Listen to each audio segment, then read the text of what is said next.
now?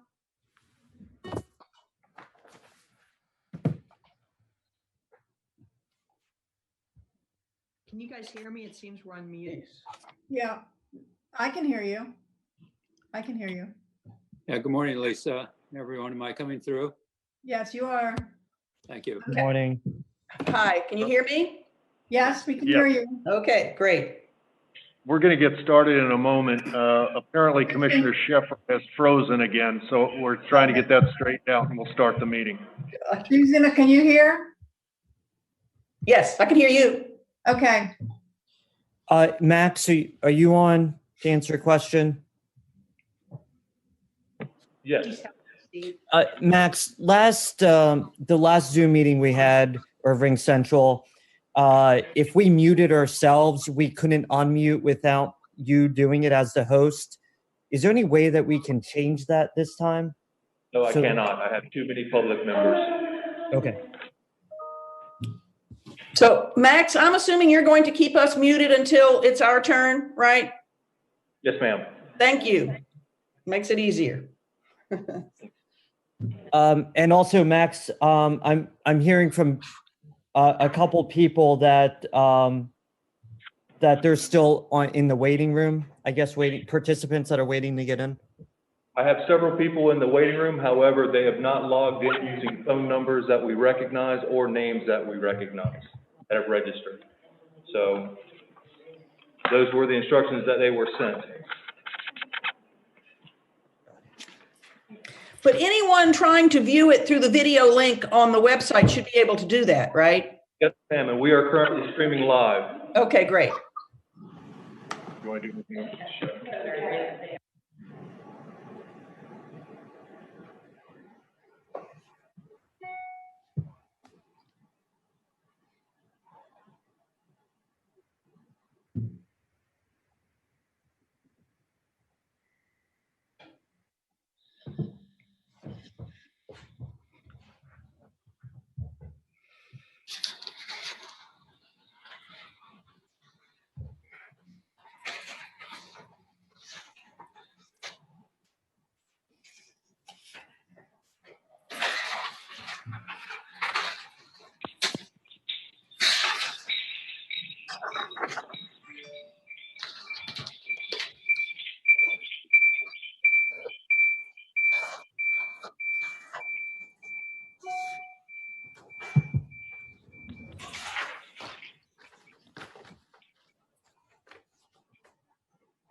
What is that noise? I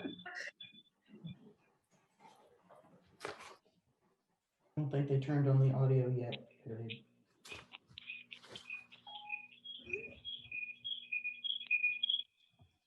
Someone has a bird chirping or something. Commissioner Sheffer, I think you're on the phone now. If so, can you've got to turn the volume off on one of the devices, probably your computer.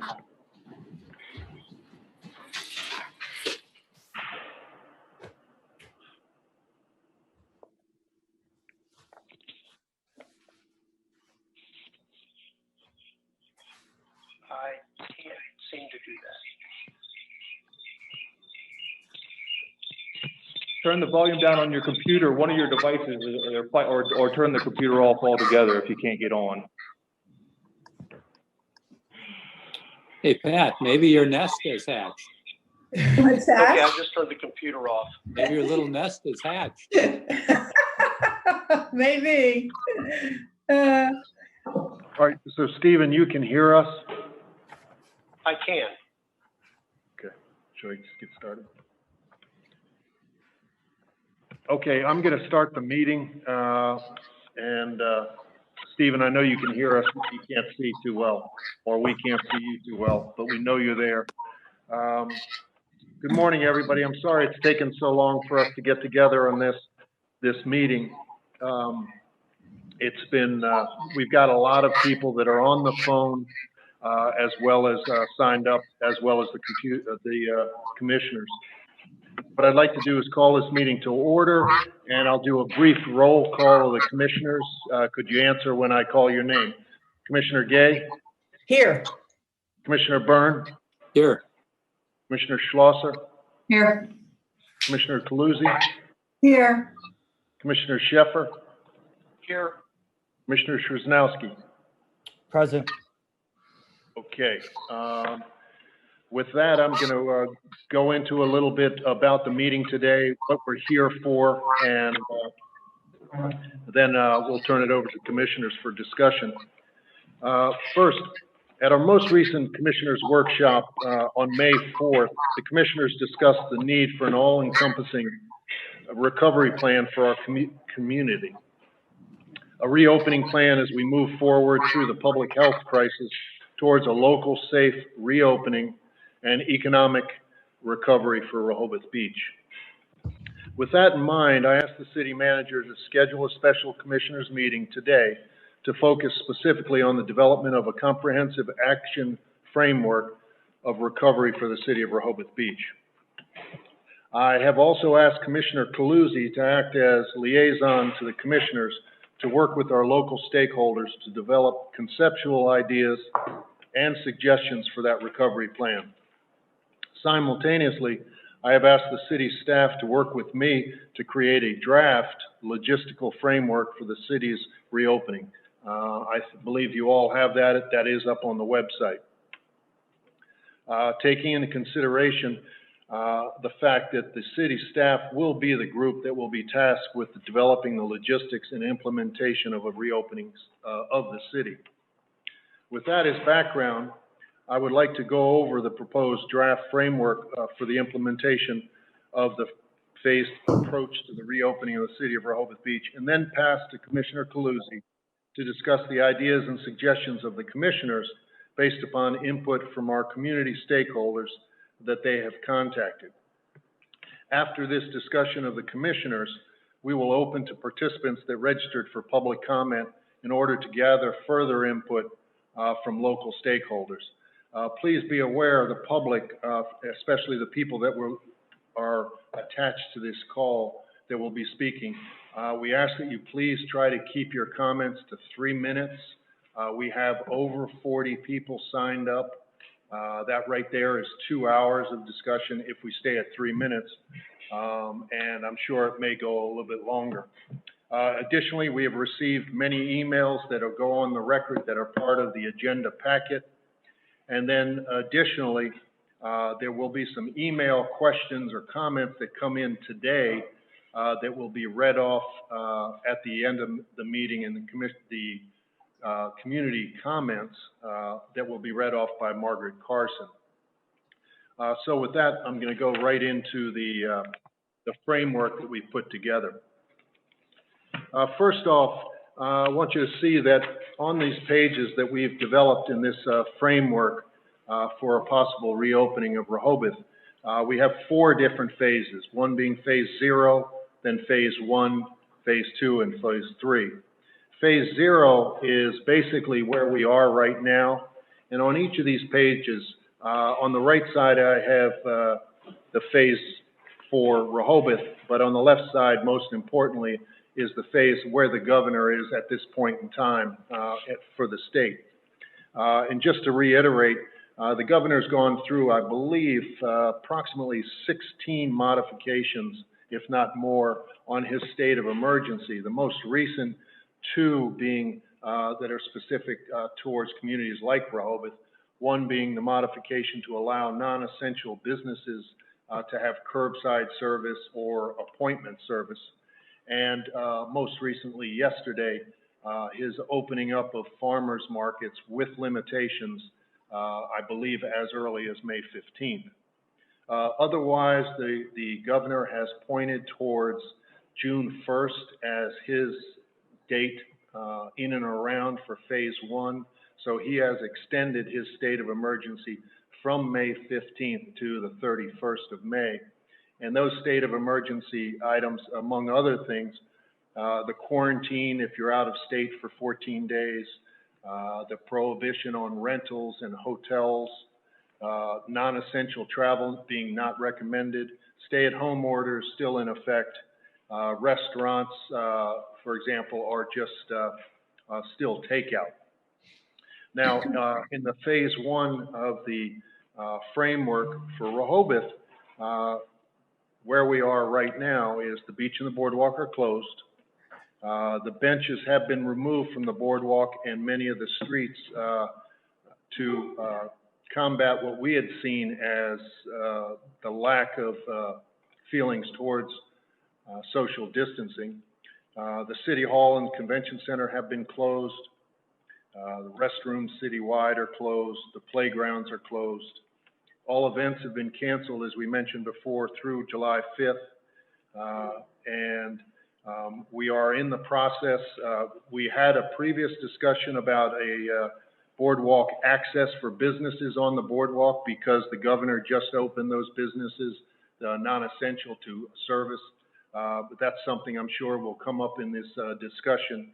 But as of right now, that plan has been shelved.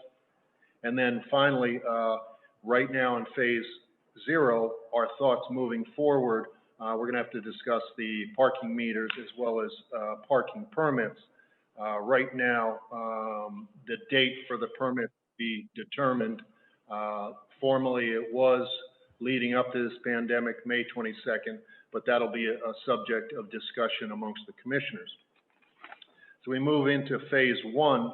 A couple of things that will happen with phase 1 on the governmental side from Dover will be his decisions on the quarantine, the stay-at-home, the rentals, some of the things that were already mentioned that go through and including May 31st. But in addition, phase 1, as far as the governor is concerned, depending on his metrics and where he feels the metrics are, social distancing will still be a priority, limited gatherings till 10. Restaurants may open with strict guidelines. Bars would remain closed. And, you know, otherwise staying within the guidelines that he's already put out. Now, as far as Rehoboth is concerned, phase 1, we had on this framework would be open the boardwalk and the beach with limitations. However, there have been a lot of input from residents as well as various other stakeholders, businesses, as well as commissioners to the thought of possibly opening up earlier than phase 1. And again, that will be a discussion for today.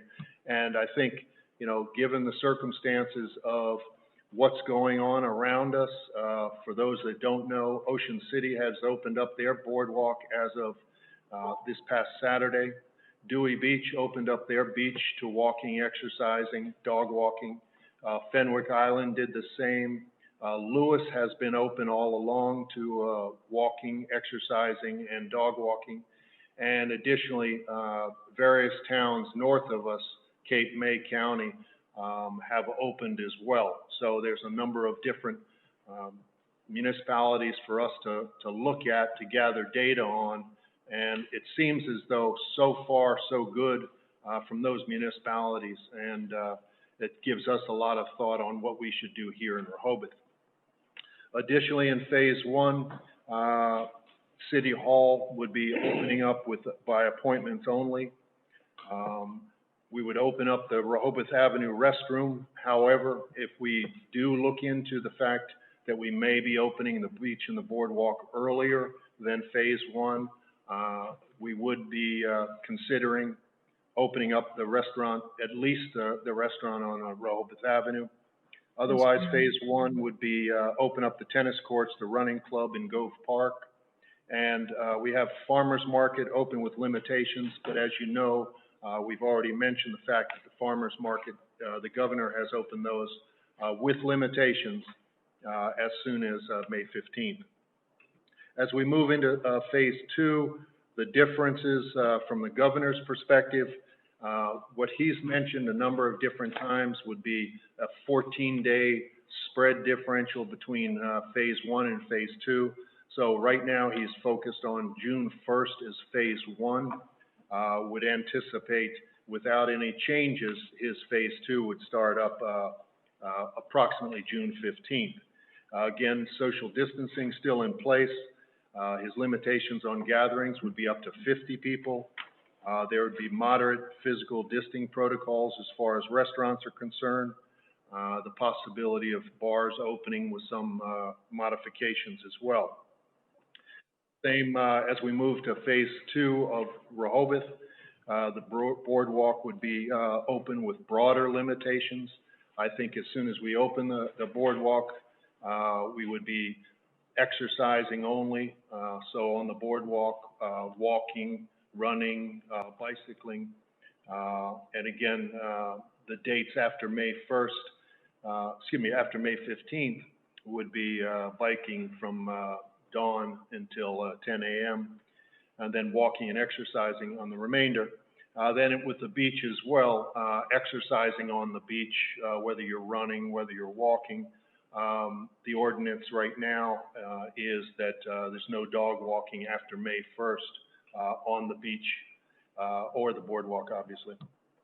We would also look at notifying Cats and Lyman about opening up beach rentals. They need about 2 weeks to set up their little shells that they hold the chairs in, as well as get their equipment on the beach. All the public restrooms would be open at this point in time. However, the public restrooms will be a discussion that we have as we move forward today on the beach and the boardwalk openings. City Hall would be open up in phase 2 with, and Convention Center with limitations to social distancing and so on. And we would replace limited benches on the boardwalk and bandstand. Again, that has a lot to do with what we're looking at from the standpoint of opening the beach, opening the boardwalk. And finally, in phase 3, and again, using another 14 days on the governor's state of emergency, would be somewhere in the neighborhood of July 1st. We would, the limited restrictions from the businesses, hopefully the governor will have some broader limitations for the local businesses. There'd be limited physical distancing protocols with the restaurants. And again, I would imagine that through phase 1, 2, and 3, the governor will have certain capacity limitations or size limitations on restaurants. And then from what he has on the phase 3 would be the opening up of additional space for bars and restaurants. And for Rehoboth, again, further openings of the beach and the boardwalk towards, I would think, towards the ability for people to sunbathe, for people to sit on the boardwalk. Limitations as far as large gatherings, the beach and the bandstand, more benches would go up. And finally, in phase 3, opening up the playgrounds. And again, this is, this is a brief framework, and this is for discussion today. The things that we have control of here in Rehoboth, and this is really for the business people on the call, what we have control of and what we hope to do is open up the beach, open up the boardwalk, because this is what a lot of people come to Rehoboth for, and this is the main attraction. And then in addition to the beach and the boardwalk are the restaurants and the shops, the playgrounds, and certain other things around town, the farmers market. So I think this is a good foundation for us to start. I know we're going to have a lot of discussion on this subject of the beach and the boardwalk. And then additionally, I think there's going to be a substantial amount of discussion on the parking situation, the timing of the parking, the spacing, if you will, of the parking, and everyone's thoughts there. And just to reiterate, from the standpoint of non-essential businesses versus essential businesses, those are controls led by the governor. I would think that as he does his phasing in process, phase 1, 2, and 3, he will open up restaurants to more and more capacity. He'll open up shops to more and more capacity. Hopefully by June 1st in his phase 1, he'll have made his recommendations about rentals and hotels. Again, Rehoboth has no really quarrel in that, because that's really in the governor's hands. The stay-at-home order, which is still in effect today, is in the hands of the governor as of his phase 1 as well. And any kind of mandatory quarantine is something I'm sure he's thinking about now. So with that in hand, what I'd like to do is open it up to Commissioner Coluzzi for her comments, please, and as well, Commissioner Coluzzi, the discussion amongst the commissioners of the things that are part of this framework and any additional items that the commissioners would like to add. Thank you, Mayor. We have both Commissioner Sheffer, Commissioner Byrne have been talking to residents and some businesses. Commissioner Gay has engaged the Homeowners Association and has information from them to summarize. And both Commissioner Chernowski and Schlosser have reached out to Main Street, and they've reached out to a large number of residents as well. They conducted a survey. They have results of that, and they'll discuss those results and input from the people they've talked to. I think from my own perspective, I'm happy the way we moved forward in terms of not jumping the gun and opening too fast, but I do think it's time to open the beach and the boardwalk. But I will say that after reading so many reports, in particular, for example, Naples, Florida, they opened their beach and they had to close it 1 week later. I think that the most important thing that we can do, the only way we can protect ourselves, we don't have a vaccine, the only way we can protect ourselves and the public is wearing masks and social distancing. So with that, I think that the boardwalk and the beach should be open, but only for walking and exercising. Dog walking, of course, isn't a part of it because at this point we don't allow dogs on the beach or boardwalk. I think that's an important thing to do, but we must have the social distancing in place as well. We need to strongly suggest that masks be worn if not required. So that's where, from a personal standpoint and my conversations with my neighbors and some businesses, I think that this is a good start. I won't talk about the parking yet. I want all the commissioners to give their input. With that, I'd like to then turn it over back to the mayor to the commissioner. So. Thank you, Commissioner Coluzzi. I'll go right to Commissioner Byrne. You've got your hand up. I do. Really, a point of order first, and maybe this goes to Glenn. This is not a voting meeting today. So what items are we able to make decisions on today as opposed to a voting meeting? I think we need a framework for that as we go forward through these items. And then I'm more than happy to make a comment in support of Commissioner Coluzzi. Yeah, well, it seems to me, Commissioner, that this meeting is primarily to try to garner some consensus among the commissioners as to what direction you want to go. This meeting was initiated based upon your last meeting, an opportunity for the commissioners really to weigh in. You have a voting meeting this Friday that does allow you to vote on a variety of issues, all related to the reopening plan for the city. So I think today you're trying to gain consensus on certain issues that are the most important issues to you. And then Friday, excuse me, you'll have an opportunity to vote on those items. But I think today's agenda is noticed broadly enough that you can talk about pretty much anything related to the reopening plan.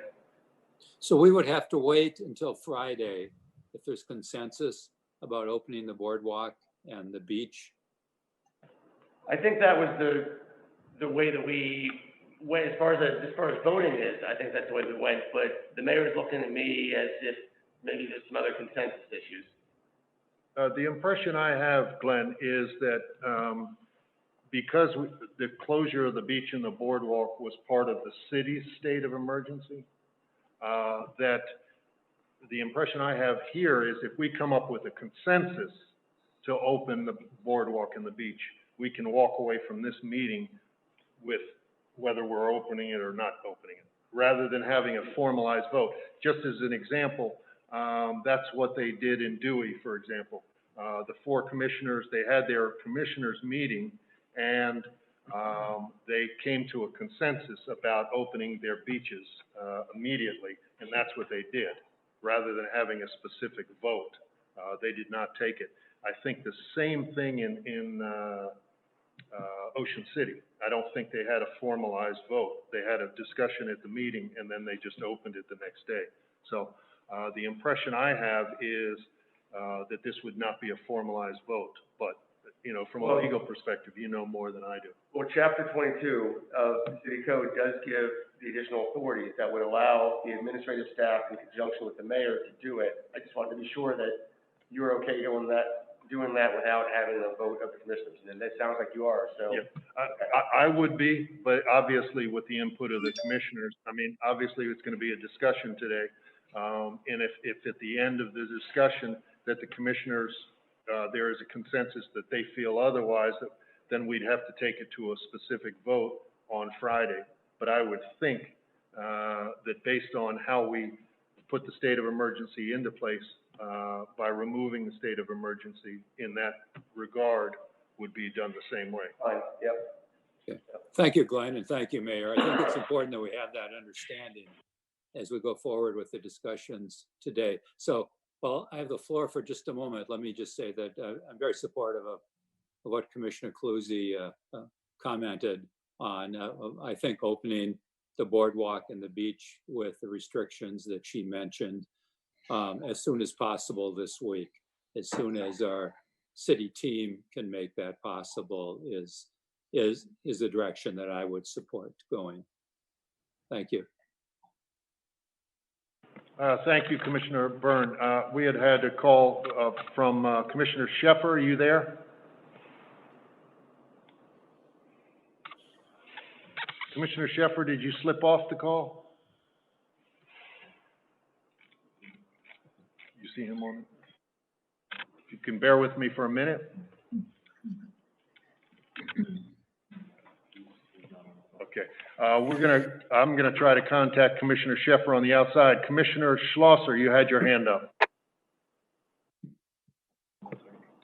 You and yes. Yep. There you go. You're on. Yep. Yeah, thank you. I appreciate the mayor and Commissioner Coluzzi coming up with this framework for discussion. I hope going forward, though, it can be a discussion and decisions among the full board of commissioners, not just 2, as we're making decisions before we put anything out to the public going forward. Just because we're all getting public input, we're getting feedback from different constituencies. So I will continue to make that plea that I made on May 4th. I also just kind of, from my perspective, I agree with Commissioner Coluzzi and Commissioner Byrne. However, I do want to hear from, the public and from the, Commissioner Gay regarding homeowners and Commissioner Shanowski based, on the other input. But I do think today, I really hope that, the outcome from this meeting is that we do have consensus and move forward on some immediate actions where we can take care of our citizens with safety as the underpinning, but also start an economic recovery. Number 2, I hope that we can give and incorporate input from the community and the commissioners into the different phases at this point. And number 3, I'm really going to encourage that we meet on a weekly basis because there are so many things developing. We want to check metrics to make sure that our actions that we put in place are continuing to protect the health and safety of our community. So I hope that the outcome from this meeting are those 3 things: immediate implementation plan, 2, input incorporated into the different phases that you and Commissioner Commissioner Calusi came up with, and 3, that we agreed to meet on a weekly basis, at least for another few weeks while things are changing so rapidly, and to look at metrics. I have other comments, but I'm going to defer to the other commissioners. I saw Edward and Susan have their hand up, so thank you for the floor. Thank you, Commissioner Schlosser. I think Commissioner Sheffer, are you back on the call? I am. Sorry for all the technical screw-ups. Did you have some comments? Go ahead. Yes. No, I'm very supportive of the basic framework that the mayor and city manager have offered as a starting point for our conversation. I applaud all the people who have taken the time to provide input to us, which is very helpful. But without echoing what everybody else has said, I think as we continue to look at smart ways to open up our community, we also need to look at what we can do in the event that things don't go as planned. And I think it's really important that we work with our local representatives to make sure that we have adequate testing, that we are able to do what we can do to, when we do have outbreaks, that we're able to trace contacts and that we're able to provide treatment. My biggest concern is that as more people come into town and more people get tested, we run the risk of overwhelming our medical facilities. So I applaud what's been done so far, and I'm hopeful that we'll be able to move forward with a plan that will enable things to work smoothly while maintaining caution as far as what happens in the event that things don't go as well. Okay, thank you very much, Commissioner Sheffer. Commissioner Gay, please. Mayor, and I just want to say again, appreciate having the framework, appreciate having it in advance and being able to get so much feedback from people. Can you hear me okay? Yes, we can. Okay. And I also very much appreciate what Commissioner Calusi said at the beginning of this about wearing masks and social distancing being sort of a common denominator of all of our protocols, no matter where, whether it's inside or beach and boardwalk. But I want to ask you to bear with me for a bit, because I have a lot of feedback here from homeowners, and and I'm not going to read every detail. The RBHA, Rehoboth Beach Homeowners Association feedback, is attached to the agenda on the website. But Commissioner Calusi had asked me to give a summary of that, and it's quite extensive. In addition to that, I received feedback from owners of the Hindle Open condominium, 16 people there. So I have some feedback from them, and then I have some comments of my own. So in terms of the homeowners, there's some themes that emerge from all the comments that people made, and they heard back from 19 members. So some of the themes were to take things slowly in reopening, to follow the CDC guidelines for businesses and restaurants. And yes, they're in favor of opening the boardwalk as soon as possible, but with a system of social distancing, potentially even restricted hours. Limiting beach access with methods such as permits, beach tags, and limited hours has also come up. And beyond that, the homeowners do recognize that the current restrictions are coming from the governor, and future restrictions and protocols will be coming from the governor, such as the details that he put into place yesterday for farmers markets. So it's not all under our control. Another issue that they brought up that I think is going to be very important to our success this summer is that many people will self-select whether to come here or not based on their comfort levels. And that feeds into how we are doing in making our city safe in their perception to be here. Some people raised a number of questions about reopening. They're asking, are our medical and shopping facilities ready for the influx of summer visitors? Do we have the manpower to enforce ours and the state's regulations? And as Commissioner Sheffer just said, what if the social distancing and other policies aren't followed? Do we then close the boardwalk? Do we close the beach and restaurants? And what happens when people do not abide by the quarantines or by the rental bans. Some people have suggested creating no traffic and parking areas in commercial zones to spread out, but also to reduce crowds. The homeowners support opening all retail businesses and opening restaurants with occupancy restrictions and staff safety precautions. The homeowners would like to keep the parking meters on a regular schedule. They want to reduce the number of tourists this year so that the homeowners can enjoy the city and limit rentals. One suggestion being made to perhaps only allow them in commercial zones, including hotels and guest houses. They also want to see the beach and boardwalk open, but no weddings, no large crowds. Again, that's going to be guidelines that'll come from the state. They want to look at how it's working in other cities, Ocean City particularly, having just opened. And they want to allow second homeowners to visit their houses, and I'm going to get back to that in just a minute. For owners of the Henlopen and condo, and you don't have those comments on your attached to the agenda because I had just received those, but the themes throughout those are that they want to see, first of all, overwhelmingly, these owners said they support our businesses, they support the restaurants, they want to come to them. But they want us all to follow the necessary guidelines, but they strongly support our businesses. In some cases, they're going to be looking carefully at states that have opened and what has happened there that will influence their own decisions to return here. Many people want to be able to go outdoors more. They want the restaurants and the businesses to be able to spread out outside, and they hope people will wear masks even outside. They say when the restaurants reopen, they will definitely go. They're in support of everything, and they just want to see the guidelines. I realize that some of what I'm saying is repetitious, but that I'm doing that because of the request that I present all the feedback, and also so that you can see that our homeowners truly are supportive of all of the businesses and want very much to come back, but with caveats. They want us to be careful. Let me address some of the frustrations that have come up, particularly in emails that I have received over the last month from second homeowners. They are very frustrated, and I know that from the beginning, the travel ban of out-of-staters applied to both second homeowners and people and visitors traveling. And I understand why.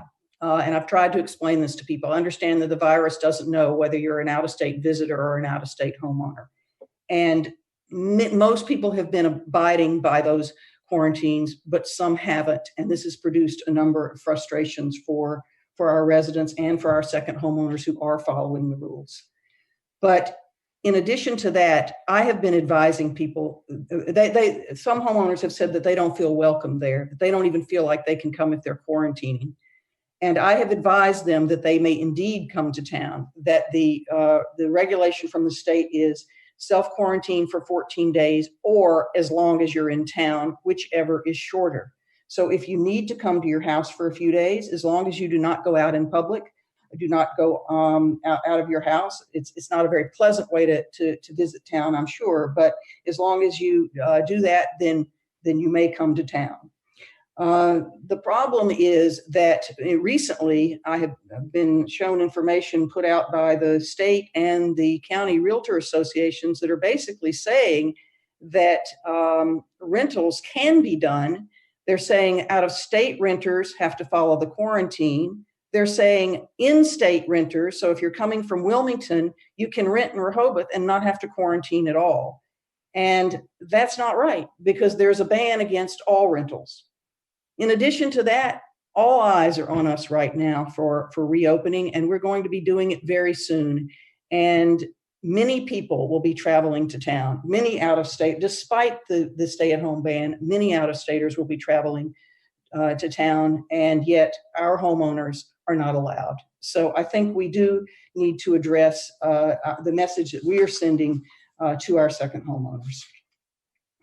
And then let me just make a few closing points. I think there have been many excellent ideas shared over in correspondence we've received and in feedback from the homeowners. And we know that the state will be making most of the decisions, especially the details and the finer points on safety protocols. And I think they're the ones to do it. They have the expertise. They have the public health officials that are working in conjunction with the state government. They have expertise that we don't have. No one expects that we're out of the woods with the virus. We know it affects both young and old. We know that it often comes with complications that can be life-altering, even for the many and the most who survive. It is unique in being highly contagious, and there's a risk to everyone in reopening, and that's visitors, staff, and taking care of our employees too. So I think we would be best served by making a sustainable plan that allows us to move forward with small steps so that we do not have to go back and shut down. Because if we have to do that, I believe that would be even more devastating to our businesses. Right now, we're making a plan. It's a good plan, and we can't let up. The state regulations will be detailed, and we will have to have a new normal throughout the summer. Spending time outdoors is important to all of us, which is why I support the beach and boardwalk being open, but so is maintaining social distances. And we can potentially even help with the outdoor green space by opening up more public spaces in streets. But through it all, we must monitor how it's working. By monitor, yes, I do mean enforce, but monitor also for the opportunities to promote the successes that we have, to make people comfortable enough to want to come here and spend money. I can't emphasize enough. We have to make them want to come here, and we can't do it by throwing our doors open. We can do it by being careful. So let me just close by saying a favorite quote that I just found a few weeks ago, and that is to never let a crisis go to waste. It's an opportunity to do things you thought you couldn't do before. And I'd like to see us use that philosophy going forward. Thank you. Thank you, Commissioner Gay. Commissioner Szymanowski. Thank you, Mayor. I guess I'm going to start off by some procedural points, and because that's where we kind of got started here, and the process that we're using. So I want to echo the mayor's thought process on when and how decisions are being made or consensus is being built here in a meeting where we are not able to vote. My thought is that we will be able to come to consensus. I think already with the consensus is built on opening the beach and the boardwalk to walking and exercising. So I think that there is administrative direction that can be done immediately. It changes modifications to the mayor's emergency declaration that can be changed immediately. And anything else, we can always vote, at the next meeting. And I echo Commissioner Schlosser's comment, and I think I put my request in writing as well, that we should be meeting on a weekly basis. The emergency operation plan that the city has adopted a long time ago, and never intended to cover something like we face today. But as part of the policy group that the mayor, along with the mayor and the city manager, are the commissioners that should be a part of the process in decision making and guidance on policy as well as legislative and budgetary issues related to the emergency. So I want to keep that in mind. If we are following the emergency operations plan, all of the Board of Commissioners are included in that policy group. And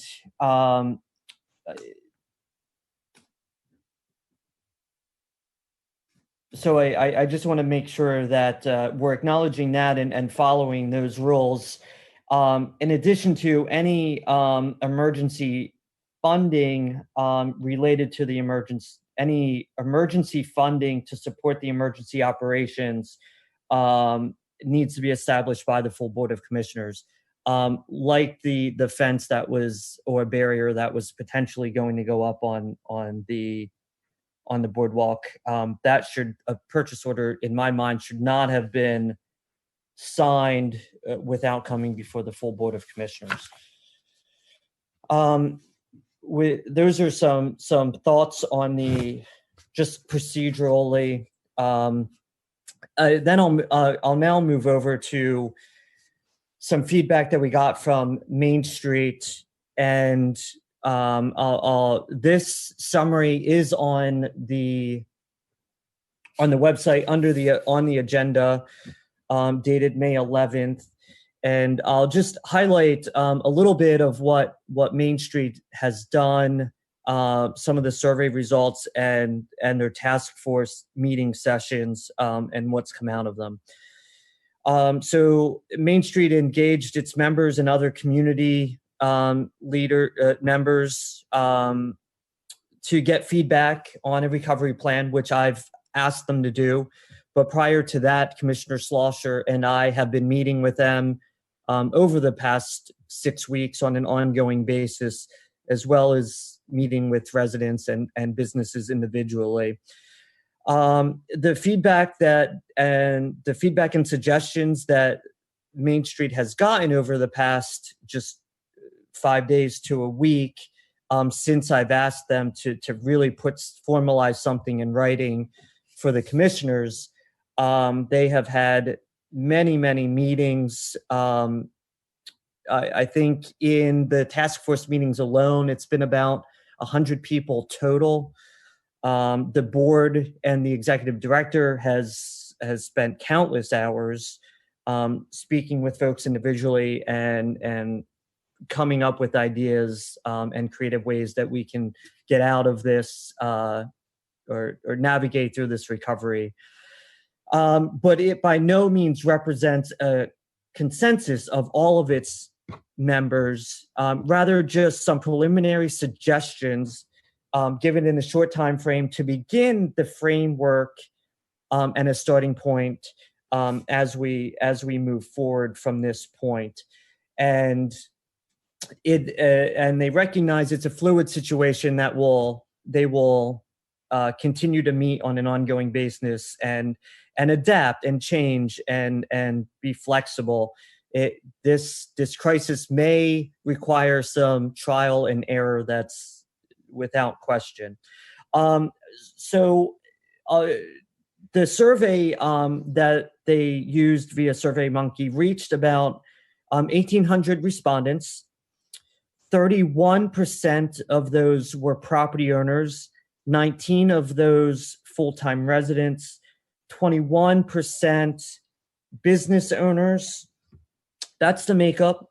So you've got about 52% residents, property owners, and businesses, and about 48% of locals outside of the city limits and visitors and employees and such.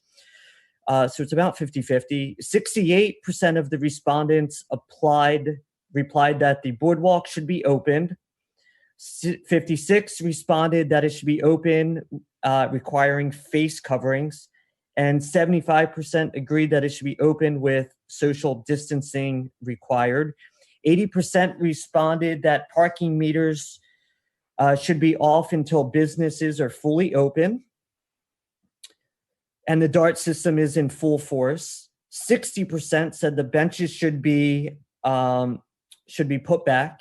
89% said the benches or the beaches should be open for exercise and dog walking. That's 89% for opening for exercise and dog walking. So that gives a brief snapshot of the survey. It was not intended to be too granular, just a litmus test, a baseline.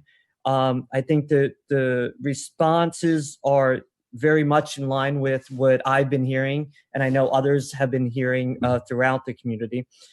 And I'm just going to briefly go through Main Street created 6 industry group task force subcommittees that have met. And I'm just going to give a few highlights from that. It's clear that many people strongly consider the use of beach tags or permits for the 2020 season that would allow us to control the number of people coming into town, which is absolutely critical if we're going to get through this in a safe way. Limit walkways to directional access. For example, use Rehoboth to enter the beach, Wilmington or Delaware to exit the beach. Other suggestions were on the boardwalk, have directional travel. So there's beach, closest to the beach would be northbound, closest to the inland would be southbound. You'd have openings in between for people to cross over to get off the boardwalk or go to stores. Establish beach sections with attendants walking the beach to ensure groups are separated. Post signs at beach entrances explaining the rules and guidelines. Use a bus specifically for downtown business employees only. Consider delaying the start of parking meters and turn off on weekdays to encourage the locals to come support the businesses. Consider open air dining and shopping in select areas. It's clear that every single person has agreed that no business will be able to survive being at 25% or 50% capacity with doing business. So other measures have to be made to help offset the loss there. And like I said, they understand it's a fluid situation, and they will be meeting on an ongoing basis and to help communicate with the businesses and resident members alike with what we discuss here and provide feedback in an ongoing basis. So I'm going to end there for now. I will just personally say that I agree personally and via all of the feedback that I've gotten from residents and businesses alike. We absolutely should consider we should do beach tags or passes this year. No question. It's the time to do it. We have to act fast. We should immediately open the beach and boardwalk to exercise, dog walk. And I think Commissioner Cluzy said we can no longer do dog walking, but I think we should allow dog walking until such time that we can sunbathe and go into the ocean. But I'll defer to Commissioner Byrne and the Animals Committee on that. And we should not immediately put up the meters. I think that would have a more devastating effect on the businesses. And I absolutely think that we should shut down some of the parking areas to, one, allow more foot traffic, and two, help the businesses, both retail and dining alike, on just getting some open air business traffic. And it's definitely safer than going inside a store, an indoor store, no matter what the occupancy requirements are. I'm going to ask, because Commissioner Schlosser helped me coordinate with Main Street on getting some of this information out there. I think it's very much in line with what I've heard from everyone across the board, and what we've just heard from the Homeowners Association feedback. So I'm going to ask Commissioner Schlosser to weigh in on anything I may have missed. And then, Lisa, if you could just ask Dan Slagle if he has anything to add. Okay, thank you, Edward. You did an outstanding job. Thank you so much. And I just want to underscore a couple things you said. One, just thank you for the many, many members of our business and resident community. I don't know if folks realize that Rehoboth Beach Main Street's comprised equally of residents property owners as well as businesses. So it's very representative, the feedback that we got, I believe. Number two, I just want to, again, thank the business owners who did participate. It's really tough for them right now. I think you all know that. So I just hope we can do whatever we can today immediately to help them. Secondly, Commissioner Shanowski mentioned the emergency operations plan, which is basically the rules as to how the city should operate, will operate under an emergency declaration. Just to clarify, that document's dated January 2013. It gives the mayor the leadership authority in an emergency, which we're in. But it also requires that any type of orders, put out or considered by the mayor, or it must be ratified by the full Board of Commissioners, and that the full Board of Commissioners approve funding. So just a procedural thing. I think it's fascinating based on Commissioner Gay's comments from the community and the feedback from Rehoboth Beach Main Street, along with the many, many pieces of feedback we got that Ann has posted, that there is some consensus that in general, I mean, I know there's different sides, but there's consensus that we should open the beach, boardwalk. I'd also add in the tennis courts as well. Anything that gets people outdoors, we follow social distancing and face covering. There seems to be some degree of consensus among all communities. I also see, a lot of feedback that we should delay parking enforcement, at least during the week until, say, June 15th or so. Consensus that we allow our second homeowners to come into town. This is about behavior, not license plates. So they should be allowed to visit their second home, period. And then there seems to be a lot of consensus about maybe shutting down some parking spaces.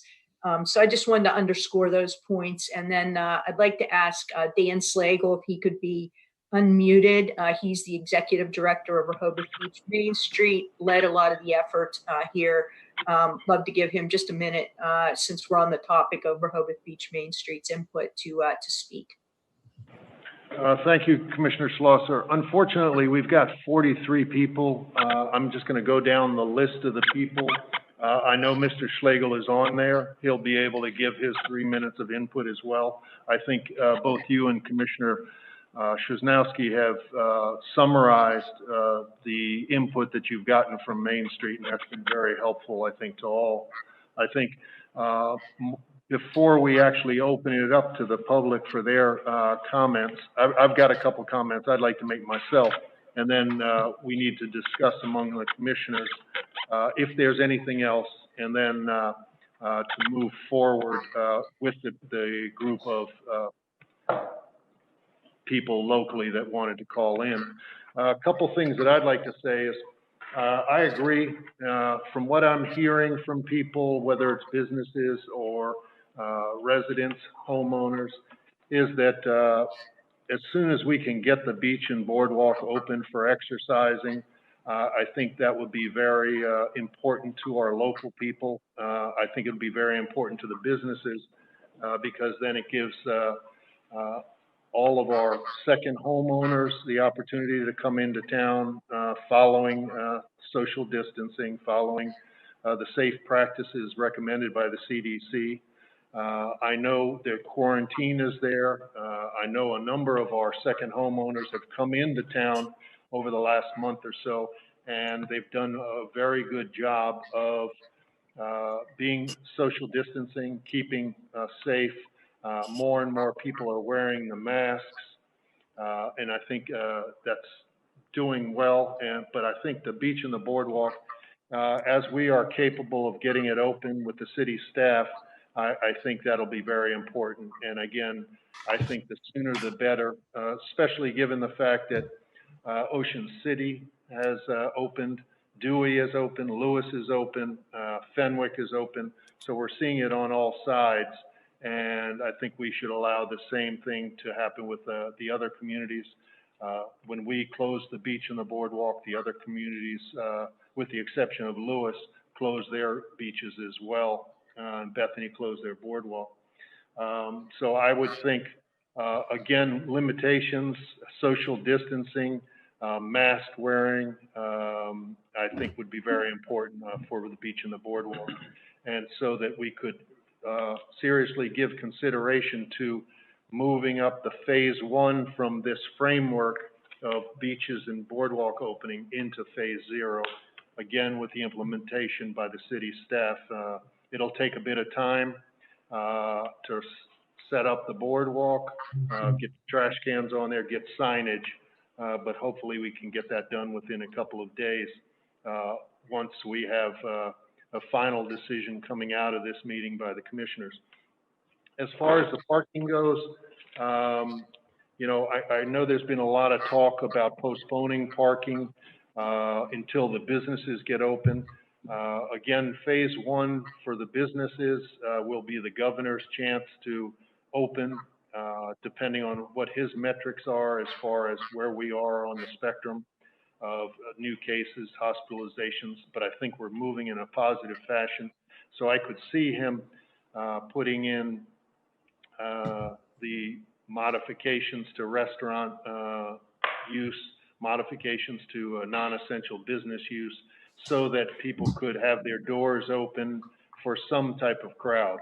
And I'm looking forward to that for all of our businesses here in town. Now, as far as specifically on the parking side, just a couple of numbers to look at. And I know everybody's looking at the businesses and knowing exactly what everybody's going through. Being a business person myself downtown, this last couple of months have been devastating. I think the next couple of months are going to be just as devastating. And so anything that we as a city can do to help the businesses, I look forward to, like opening up the beaches and the boardwalks. However, the city in itself is a business on its own. And as I look at parking, just to give you some numbers on parking for the Memorial Day weekend last year, we took in on the meters probably about $200,000 for the long weekend. Permit sales are hard to tell because people bought permits prior. But if you look just at the month of June, from May and June on parking meters, and May and June last year of parking permits, we're talking about $2 million. And $2 million in parking is approximately 30%, maybe a little bit more, of our parking revenue for the entire year. And so I think as we look at maybe relaxing the meters, relaxing the permits, that's something we may want to look at. If indeed the commissioners move that direction, we may want to look at it on a weekly basis because every week it does cost the city a substantial amount of money. But again, I don't want to look at the fact that only the city needs the money and the businesses don't. The businesses definitely do.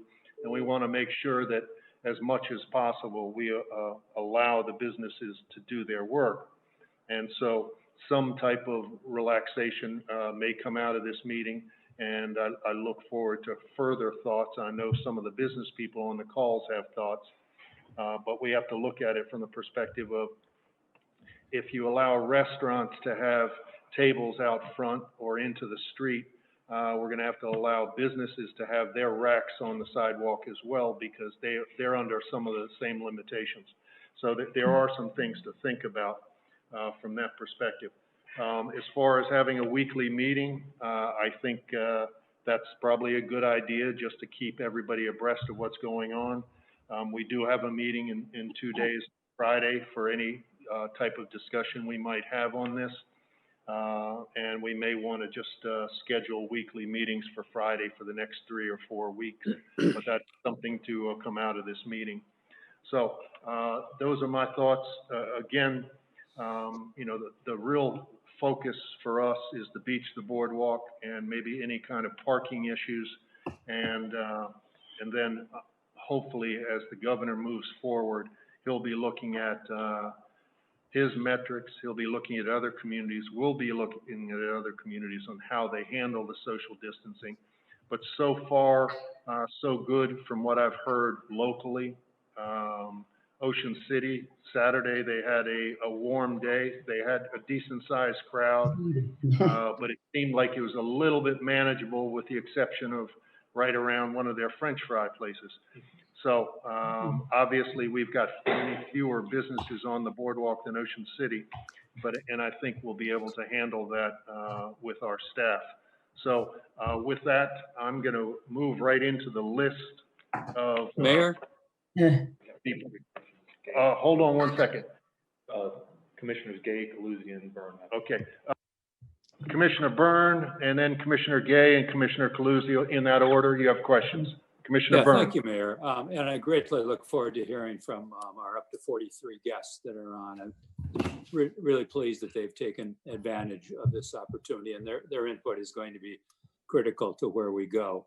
I was under the impression when we first started this discussion that our comments were maybe limited to beach and boardwalk, but clearly we've been all over the board. So I want to take just a couple more minutes to comment on one or two things that I think are critical and perhaps haven't come up yet. I think it goes without saying that a healthy economy requires a healthy community. That's a given.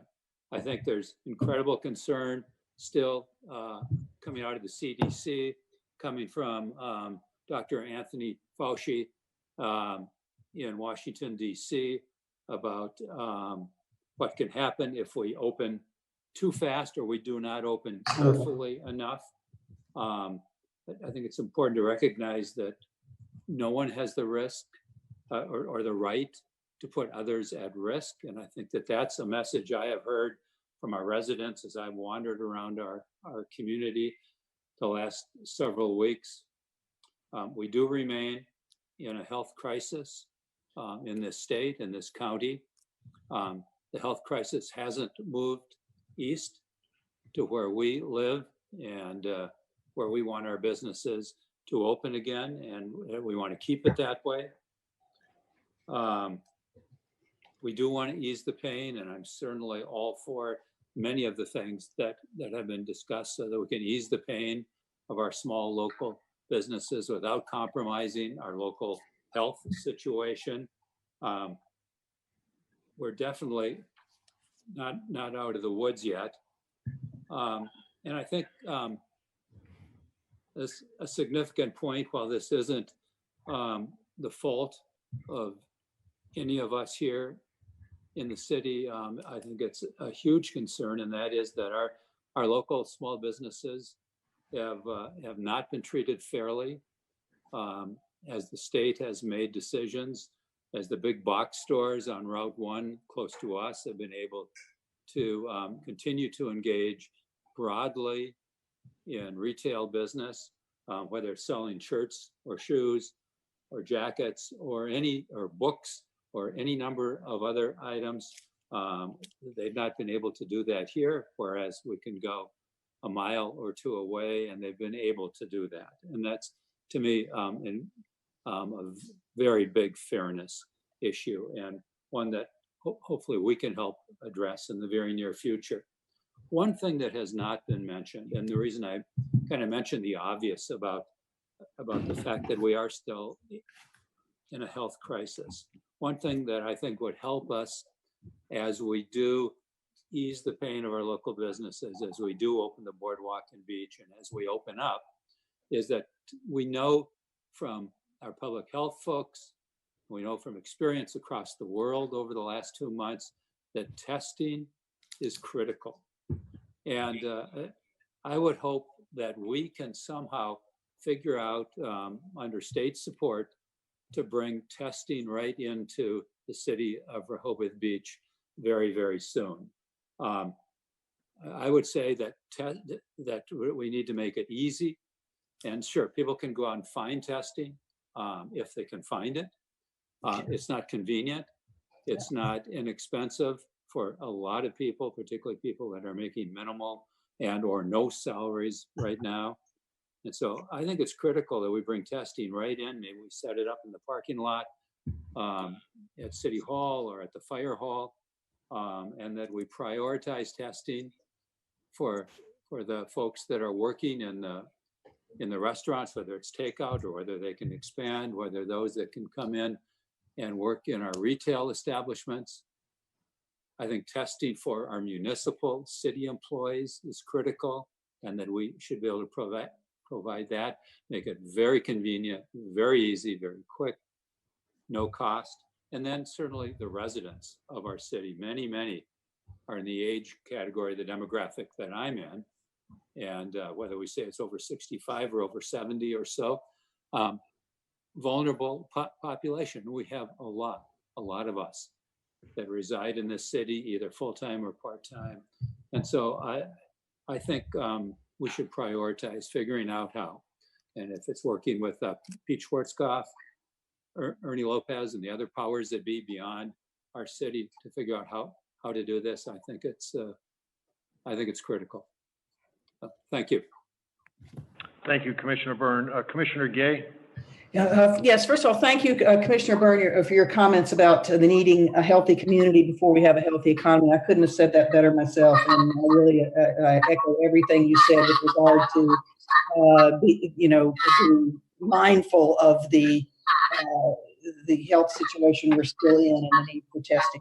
I just want to make a couple of comments about the survey and what, especially the protocols that we're going to put in place for opening the beach and boardwalk.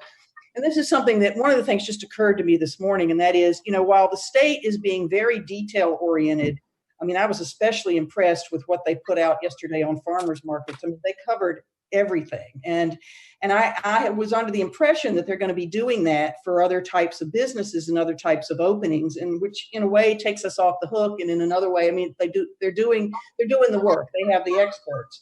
But then it occurs to me that they really haven't done that with regard to the beach, because they've allowed the beaches, to continue to remain open. And as we look to open hours, I think we need to go to that level of detail. And so in the survey results, or in the feedback that Commissioner Chernowski spoke about, the recovery plan task force sessions, had a lot of that detail that you talked about, the beach tags and the limiting the directional access and all these kinds of things. And, for us, the devil is in the details here, the devil being that the virus is still with us.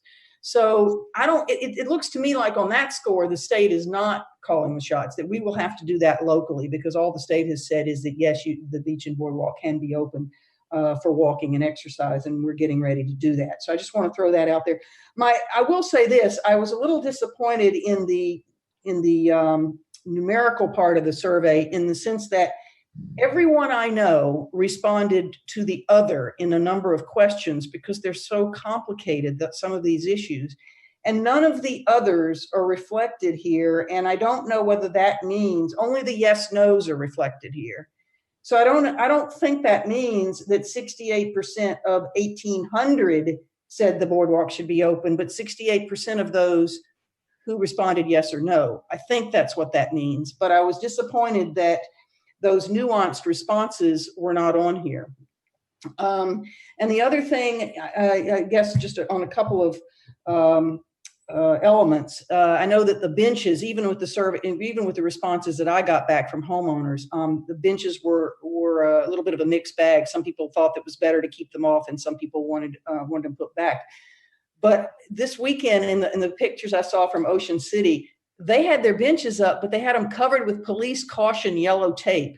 So I would ask, which is worse? I think that's worse. I think if you're going to prevent their use, it's better to remove them, because then you've created more space for people to walk in, and you haven't created this kind of police state looking environment. And then lastly, the density, as more and more people come to town, and they will no matter what we do, our density becomes on a square mile basis, and we are a square mile, like New York City. And it is the density that is going to create more health issues for us. And I just want us to be mindful of that as we get into the details of the protocols. Thank you. Thank you, Commissioner Gay. Commissioner Coluzzi?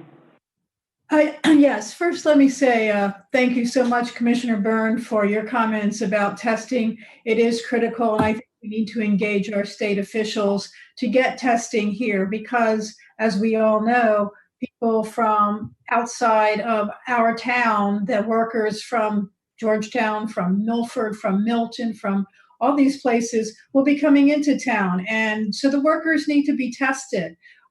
So that's very, very important, and I think I personally will push for that and contact our local representatives. Um, and Commissioner Gay, you're absolutely correct about the density here. What we look forward to is a huge crowd of people, and yes, we look forward to it, and again, then we're shaking in our boots as well. So again, the testing is so important. One thing about the benches, I picked that up immediately as well. I disagree with the idea of putting the benches down. We need to leave them off. What people will do will be sitting together, and that's exactly what we're trying to avoid. So I'm very much against having those benches because I started off by saying, the only weapon in our arsenal is social distancing and wearing masks. So this doesn't help that. As far as there's a lot that people I know are going to talk about that really don't relate to beach and the boardwalk per se. The meters, that's something to talk about, but there'll be a lot of other comments, which I think should feed into our next meeting. Well, excuse me, when we talk about phase one and what the restaurants can do, what the businesses can do. So I won't comment on those things at this point. But as far as the meters, at least for the month of May, I think we should not have meters on during the weekdays. If we can do that and just have them on the weekends, at least for the month of May, maybe to be extended, I don't know. I think that would be helpful to the businesses. Because it's really the locals here in May. There's some people who come in, but it's really focused when the locals come into town from our surrounding, outside of our city limits. Let's see. So that's on the meters. Yes. Social distancing in terms of walking around town. I think that we ought to consider, at least as a test maybe, and I don't know how far we want to go with this, but I think it would be wise to take away the parking on Wilmington and Baltimore and use that as walkways, not to close the streets, but to use those as walkways for pedestrians, because those sidewalks on those streets are too narrow for people to social distance. And that probably is true for First and Second Street as well, between Wilmington and Baltimore. I think it's something we should explore. I think we should really, really consider it. So those are my comments as far as that. So thank you very much. Thank you, Commissioner Cluzy. Let me just verify, your last thing that you said was closing Wilmington and Baltimore, completely closing it to cars? No, and so it's just, no, just close, not allow parking. So essentially the parking areas on both sides of the street become an area for people to walk in, but not to close it to traffic. Oh, I see. Okay, thank you. Commissioner Szymanowski? Yes, thank you, Mayor. First, I want to ask you a question for the city manager. With all of the stimulus funds and the PPP and other programs that the federal and state government have we received any funds, any grants, funds, stimulus money, PPP money from the state or federal government at all from this crisis? No, we have not. Okay. Is there an opportunity for any stimulus money because of the current situation? Yes, in the future there is. What does that mean in the future there is? So we are compiling lists regarding standardization of funding that hopefully will become available to us as clarified in everything that is distributed to municipal government. And when the time comes, we will submit for that. Okay, and this is all related to the emergency that we have with this pandemic. That's correct. Okay, and is that in addition to, or are you really talking about FEMA funds that would flow down on expenses, or is there more money someplace else besides FEMA on costs dealing with the emergency, such as putting up the fence or things like that, or barriers? Yes, there are federal and state funding opportunities, and we will be submitting for anything that we qualify for. Okay, thank you.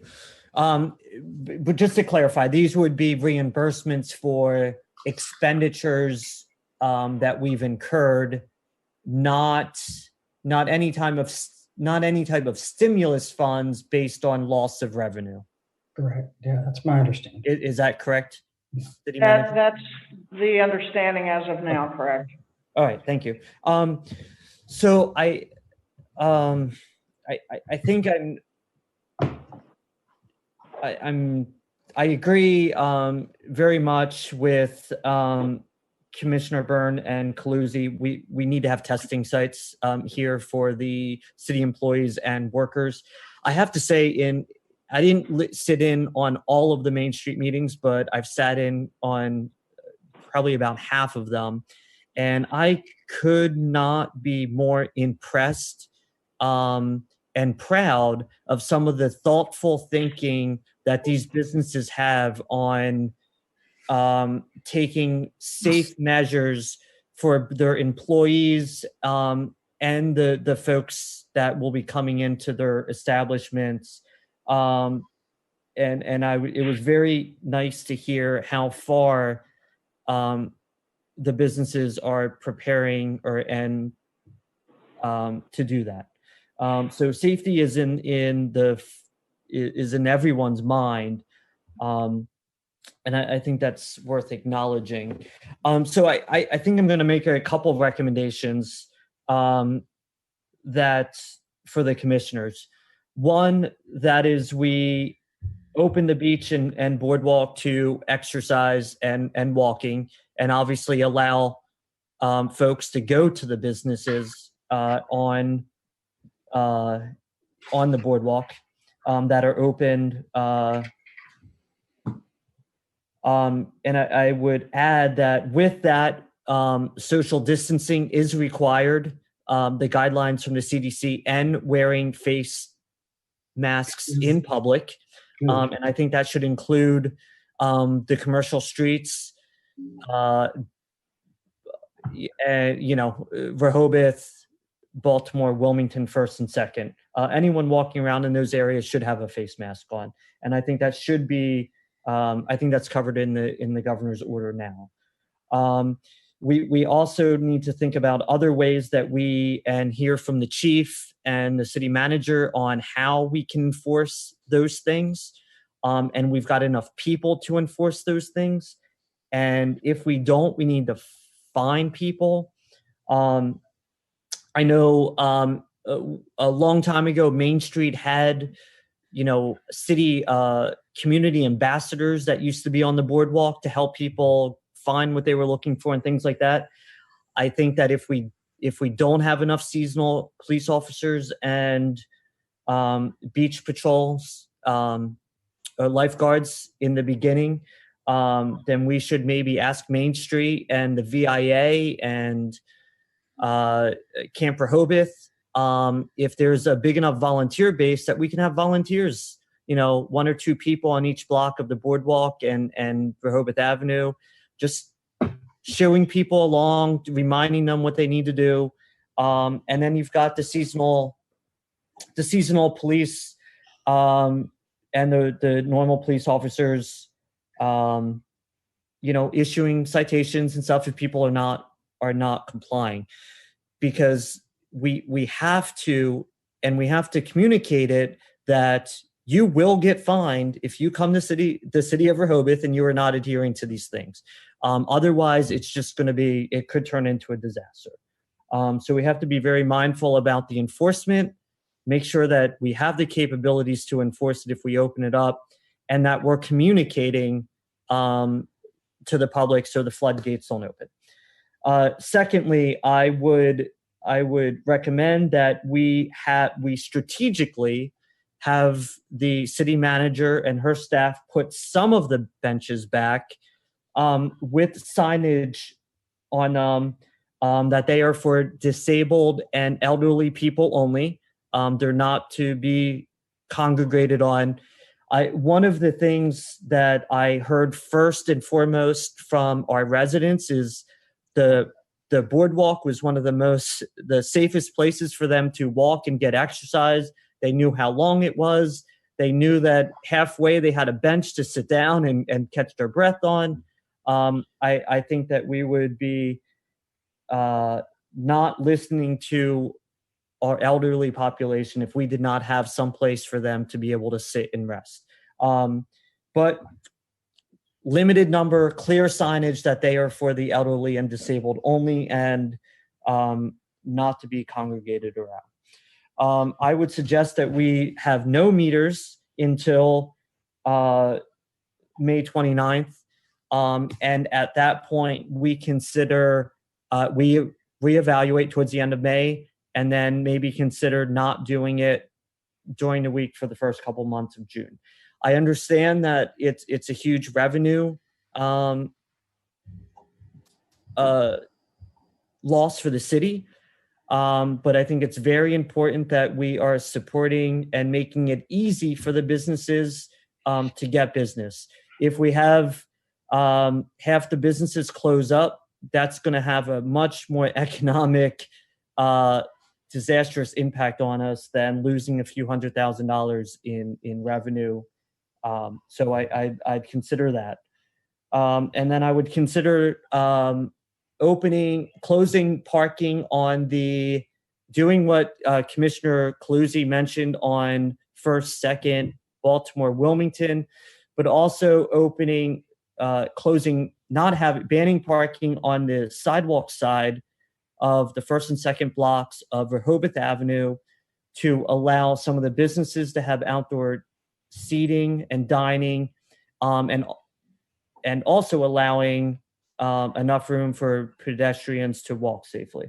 So those are my recommendations on what I've heard from the community and from you all now. Thank you, Mayor. Thank you. Commissioner Schlosser. Yes, Mayor, I'm sorry. I just wanted to bring up a procedural point. A lot of letters, to include one signed by many restaurants in town, came in for the public record late yesterday. So I would just encourage the commissioners and the public to look at the agenda online and look at the input from the various members of our community. I just wanted to mention that procedurally. Thank you. Thank you very much. Seeing no more hands up from the commissioners, any final thoughts before we open it up to the list? Commissioner Sheffer, I know you can't get your hand up. Did you want to say anything? See if he's... Said. Yeah, I'm sorry. Go ahead. Yeah, I try not to repeat what others have said. I just wanted to say that it's unfortunate that we use terms such as essential and non-essential businesses when describing different aspects of our community and the communities around. I think we all agree that we view all of our businesses as being essential. We pride ourselves in having a number of very unique shops and restaurants, and so I just wanted to make sure that that was mentioned.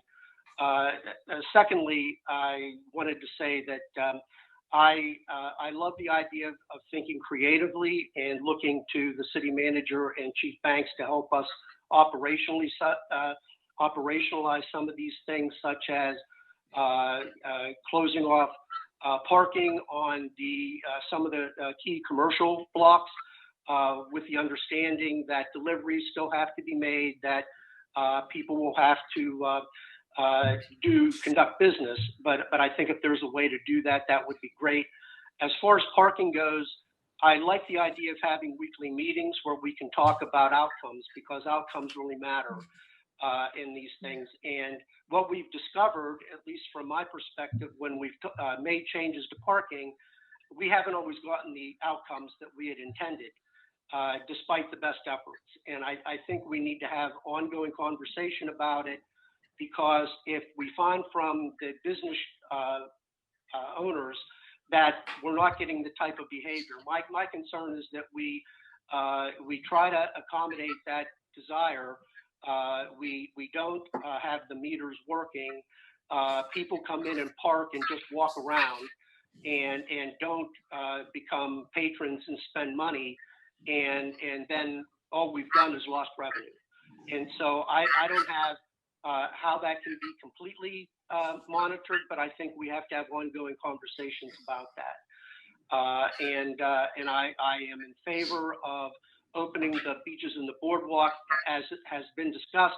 As far as the benches go, I think we have to be mindful of the need to sanitize surfaces.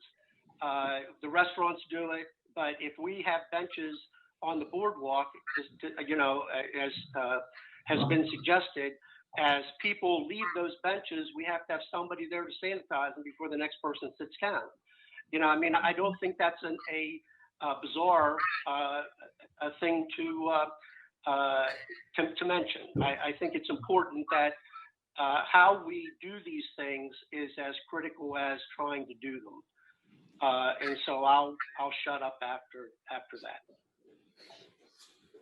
Thank you very much, Commissioner Sheffer.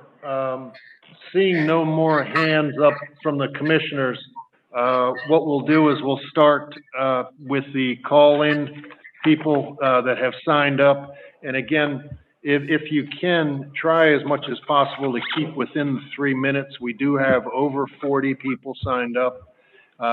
And obviously, I think you've heard a lot from the commissioners today about the beaches, about the boardwalk, about what the governor controls and what we have no control over, as well as the parking and the ideas on that. So as brief as possible, we're going to get started on these and try to, if you can take the 3 minutes, starting with Cheryl Crow. Good morning, everyone. Can you hear me? Yes. Okay, thank you. At this time, I'm going to refrain from making a comment simply for the fact that the City of Rehoboth Beach commissioners have done such a wonderful job of relaying all the concerns and comments of the community. So I thank you for that. Okay, thank you very much, Cheryl. Robert Durrell. I'm sorry, is Robert Durrell on the call? Can you hear me? Yes, we can now. Mayor, commissioners, thank you for your service to our city. Ed, thank you for your comments. I think you do a great job representing us and the people. Mayor, if I may yield my time to Hugh Fuller, I think he's got a statement that reflects most of us that live here in the city, and we'll have to do so at this time. Thank you.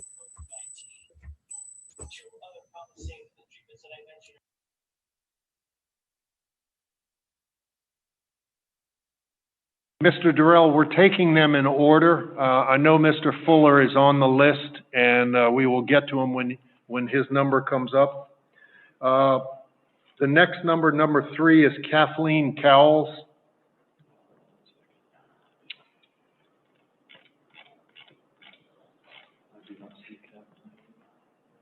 Is Kathleen Cowles on the call?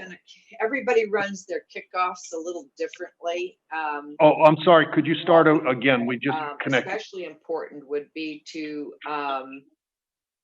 bring your team together with your objectives and let us bring a few. Let's, Ron and you and me, get on a call, this week, and just do a Groundhog's Day on, what you want to do. So we have some time to think through because of these new resources. We may come back to the same ones again. We'll see. I'm assuming you want to go with the taser side, but the whole portfolio. Ms. Cowles, I think you're on the wrong call. We're speaking with the city of Rehoboth Beach. Okay.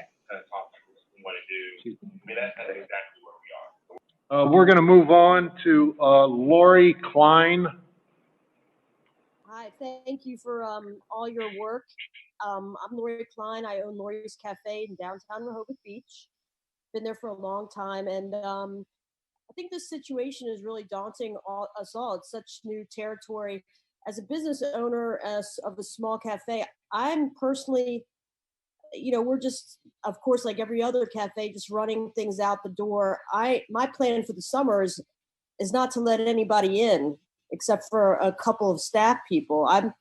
I'm not comfortable with it, and I'm sure a lot of the other restaurants. I don't want to speak for anyone. I'm fortunate enough to be small. I can't even imagine having a large place or 2 or 3 places and having to reconfigure everything. So I think the not having parking on First Street or Wilmington or Delaware Avenue is a very great idea, to let that open air space be for walking and to let people, walk as far away from each other as possible. I would hate to see the influx of all of the tourists coming in and, our city we've worked so hard for get reinfected. I think we're all concerned about that. I'm hoping most people will act like adults, although often they don't. So, it's scary for us all. I feel really badly for the retailers and the servers that so many of them aren't going to be employed right now. It's terrible. And I would like to see no parking meters. I understand about the revenue for the city, but if you, like one of the other commissioners said, if we lose a couple $100,000, that's better than losing over half our businesses or more that aren't going to be able to survive. And I just want to say again, thank you for everything you all have done. I love living in this little town for as many years as I have. And thank you so much for taking the time. Thank you very much, Lori. We'll move on to Barbara Darr. Hi, can you hear me? Yes, we can. Yeah, hi, thank you. I didn't see my materials submitted in the agenda, but I suppose I needed to request that specifically. So I'll just briefly summarize my request to the commissioners and to the mayor. I live on a metered street year round, and there aren't many of us. There's like literally a handful of permanent full-time residents who live on a metered street. And no matter what you all decide regarding the parking meters, and I understand it's a huge source of revenue in a normal season, I think that the local residents have been penalized enough by not having access to their beach or boardwalk for the past 2 months. We've had to go out of town to walk, exercise, take our dogs to other beaches that are open. I would suggest that we get an exemption from the metered parking in front of our street so we don't have to, park 3 blocks away and lug our groceries. It can be very simply done inexpensively with a tag noting the address, parking in front of your own house only. We wouldn't be taking up any other parking spaces. There are about 5 to 15 of us, maybe, who can prove that we live here year-round on a metered street. And I really think that's one of the minor concessions that you could do for your citizens that live here year-round and try to support the local businesses. Thank you. Thank you very much, Barbara. The next one in line would be Karen Medford. Oh, I didn't really want to speak at the meeting. I just Okay. But I do have one idea that I would like to pass along. I have an idea that may not be good for now, but for later. I think we should adopt a little slogan called Respect Rehoboth. It's alliterative, it's short, and it would, just the kind of thing that could be on a sign as you come into town, and try to use it as an encouragement for people to do exactly that, to respect our town. And I also want to say it's not coronavirus related, but that the parking permits should be a lot more expensive than they are. It's very inexpensive to come to the beach, 5 people or whatever in a car, that they're only paying $35 to park all day. It should be 50 or more, even twice the amount of the 35. I want to see Rehoboth stay as a really lovely beach town, not overcrowded, but with people who really do respect Rehoboth. So those are just my thoughts. Thank you. Thank you very much, Karen. The next would be Yolanda Pineda.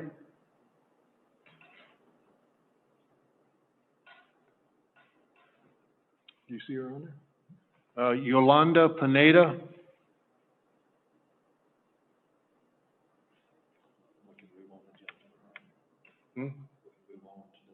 All right, we'll come back to her. Jeff McCracken. Hi, thanks for your efforts. And I just want to say, Jeff McCracken here. I'm owner of Eden and Jam. I've been a Rehoboth devotee for over 30 years, lived in the city off and on over that time. I've owned a business here for 15 years. So I appreciate all the work that you guys have been doing. It's a difficult time. I would say, we would prefer following the state guidelines as much as possible with the reopening phases.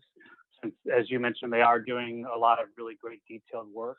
And I think as we continue to see that great detail come from them, we should be following what the state is laying out and focusing our efforts as a small community on things like the beach and what we can do there to, that the state isn't necessarily focused on. I'd say that, the parking situation, having walkable streets to be able to spread out a little more in the core business district, we're certainly supportive of that. But again, it's a balance between having people being able to access our businesses and having the ability to keep them spaced apart. So I think, looking at walkable streets is a really good idea. And then the one other thing I would kind of focus on is, enforcing social distancing or things of that nature. I think similar to what somebody else mentioned here, the Respect Rehoboth kind of thing. If we come up with a slogan or a fun way for people to indicate that they're together, they're quarantining together, they're a family unit, we can be better about our policing resources and making sure that they're not trying to police people who are already a family unit, already quarantining together. So like wear the same hat, wear the same color, make it fun to say, hey, we're supposed to be together. And then we can focus our resources on helping people stay apart that are not supposed to be together. So some of my thoughts. We look forward to being able to serve the community again here shortly and being supportive of what the commissioners and the city are doing. Thank you. Thank you, Jeff. Appreciate that. Lisa Mann.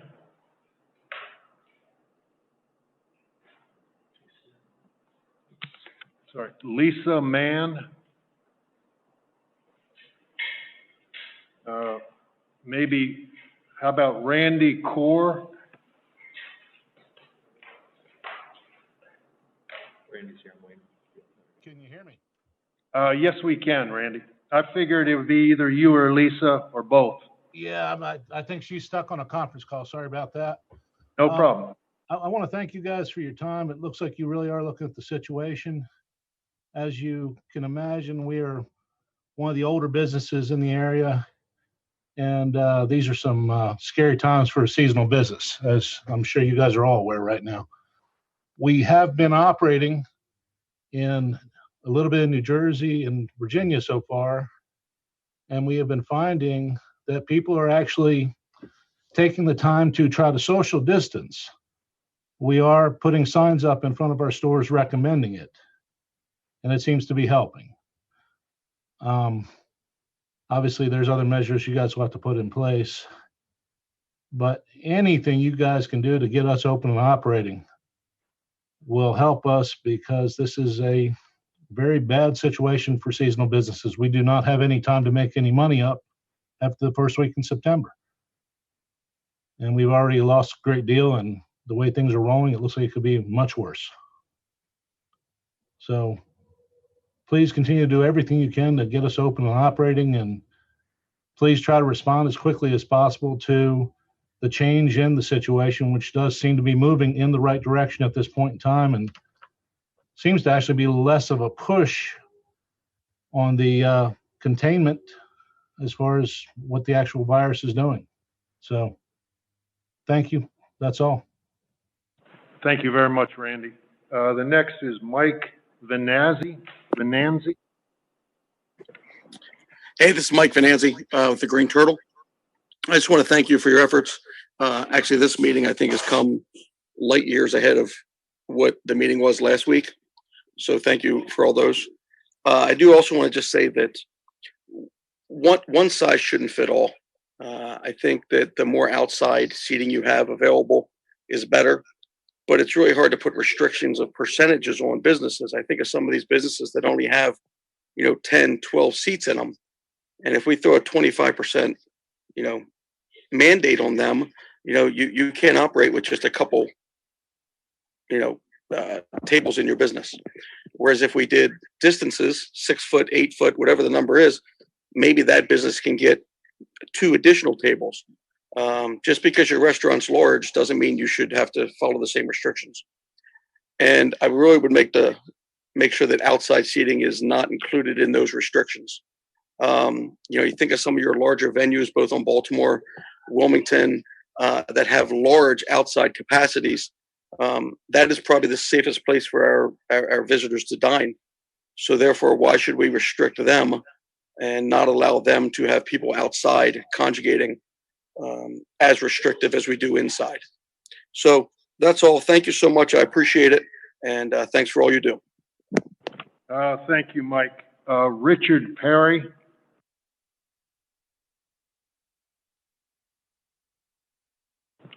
Rick Perry, are you there? I'm here. Oh, hello. There you go. Okay, thank you very much, Mr. Mayor and Commissioners, for the opportunity to put my 2 cents in. Just want to say thank you to all of you for your very thoughtful consideration today of the issues confronting our great city. I know these are very difficult times, and it's important to be cautious and to reopen our city safely and responsibly. I do applaud you for what appears to be a consensus of opening the boardwalk and the beach. I think that is very important because it gives many people who could not otherwise feel safe out exercising in our great, clean, fresh air that we are fortunate to have here, such as the elderly and handicapped. The boardwalk in particular is very important. It's important to me because since my back surgery, I do have a bit of a handicap, and the boardwalk is the safest place for me to walk. As for the benches on the boardwalk, I would encourage you to put some benches back on the boardwalk with appropriate spacing. And as someone who walks on the boardwalk, I'm one of those persons that somewhere along the way just need to sit down and catch my breath and take a rest. I appreciate Commissioner Burns. I believe it was Commissioner Burns, or maybe it was Commissioner Sheffer, who indicated that we need to think about protocols for sanitation. That is important because we don't want people to get infected because someone who might have been even asymptomatic was sitting on the bench prior to someone else using it. But as Commissioner Gay said, the devil's in the details, but I'm confident that you can all work out those details with thoughtfulness. As far as opening the boardwalk and the beaches, I would encourage you to look at waiving Code Sections 8815.3 and 8816, which is the prohibition on dogs, from May 1st to September 30th. I think the fact that we've been deprived of that opportunity, prior to May 1st, of taking advantage of the boardwalk and beach for our dogs, is something that should be restored to us on a temporary basis. We're not going to have the crowds on the beach and the boardwalk right away, and certainly there won't be sunbathing and swimming, and hopefully not throngs of people who aren't social distancing. So I'd ask you to give that some consideration. With respect to the parking, I think that some of the proposals to give up some of the parking spaces so that our businesses and restaurants can utilize some space and also provide more area for pedestrians to social distance is very important, and that is a responsible thing to do in my view. And so I would hope that you'll find a way to do that and not suffer too much from the loss of parking revenue. Do want to say that again, I do appreciate you having this meeting today, and it is a good thing that everyone is being inclusive and working together. And I think this meeting demonstrates that that is possible. Not only the commissioners working with each other and with the mayor and the city staff, but also I appreciate the number of people who have taken the time to spend with you today and provide their input. So with that, I will close, and thank you again very much. Thank you, Rick.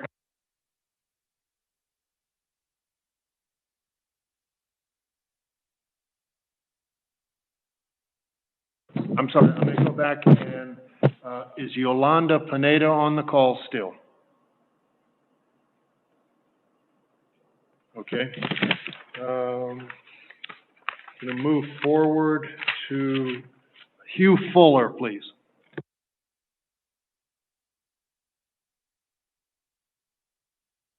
Hello. Hugh, are you there? Can you hear me?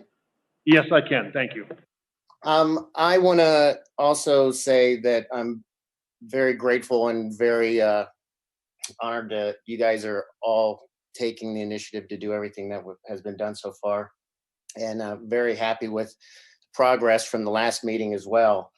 I'm not sure if some people don't understand that we're not only just unique as a town for being the beach resort, but we're unique as even if we're year round, we are still seasonal.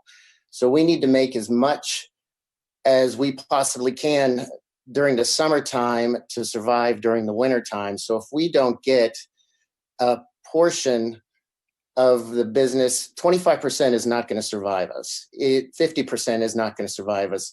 What we need is the town to be behind us in whatever we do. It needs to be proactive in helping us get the seating on the outside, not just restaurants, but all the businesses downtown. We're all in the same boat. I understand that the city is losing money, but these businesses are really in a desperate situation. I know that we seem to be busy all year round. We are one of the only places that seems to have a real high volume, but our high volume means we also have high payroll and high overhead. So it's the profit margin isn't quite there as well. So whatever the businesses can get from the city and the city stands behind, it would be certainly grateful. I mean, utilizing the right-hand side of the walkways for sidewalk sales, basically, if you want to do it Monday through Friday and not on weekends, and let the sidewalk be the parking avenue that goes down the right-hand sides, leaving both roads open and the left-hand side of the parking. It's a sacrifice on everybody's part, not only the businesses, but it's also a sacrifice on the city's part as well. There's a lot more in the letter that was produced, but I don't want to go over all of that. I think that you guys have done an incredible job opening it up, being very responsive. I'm really happy with what has been produced out of this meeting versus the last one. And I do not envy being in your shoes, no matter what you do. But thank you for listening. Thank you very much, Hugh. I'm going to step off the list for a minute. Commissioner Szyznowski, you had a question. Mayor, I do not. If my hand was up, that was inadvertent. Okay. Commissioner Schlosser, maybe. Oh. Yes. Mayor Coons, I just got a note from Ms. Megan Key, owns I think 2 or 3 restaurants in town. She had signed up and for some reason can't get in or is not on the list to comment. So I just wanted to pass that on to you and Max, just to see if you could add her to the list. Thank you very much. Yeah, I'm looking at the list right now, and all we've got is her email. We have one person in the waiting room listed as Joy. Yeah, and I don't see her in the waiting room. She was on, she said, and got off. So if she signs back in, can we? Yeah, just, she needs there may be others too. That's just one that I heard from actually. So thank you. Per the instructions, she needs to log in using the name that she gave us or the phone number that she provided us. But actually, she would have to use her name. She did not provide a phone number.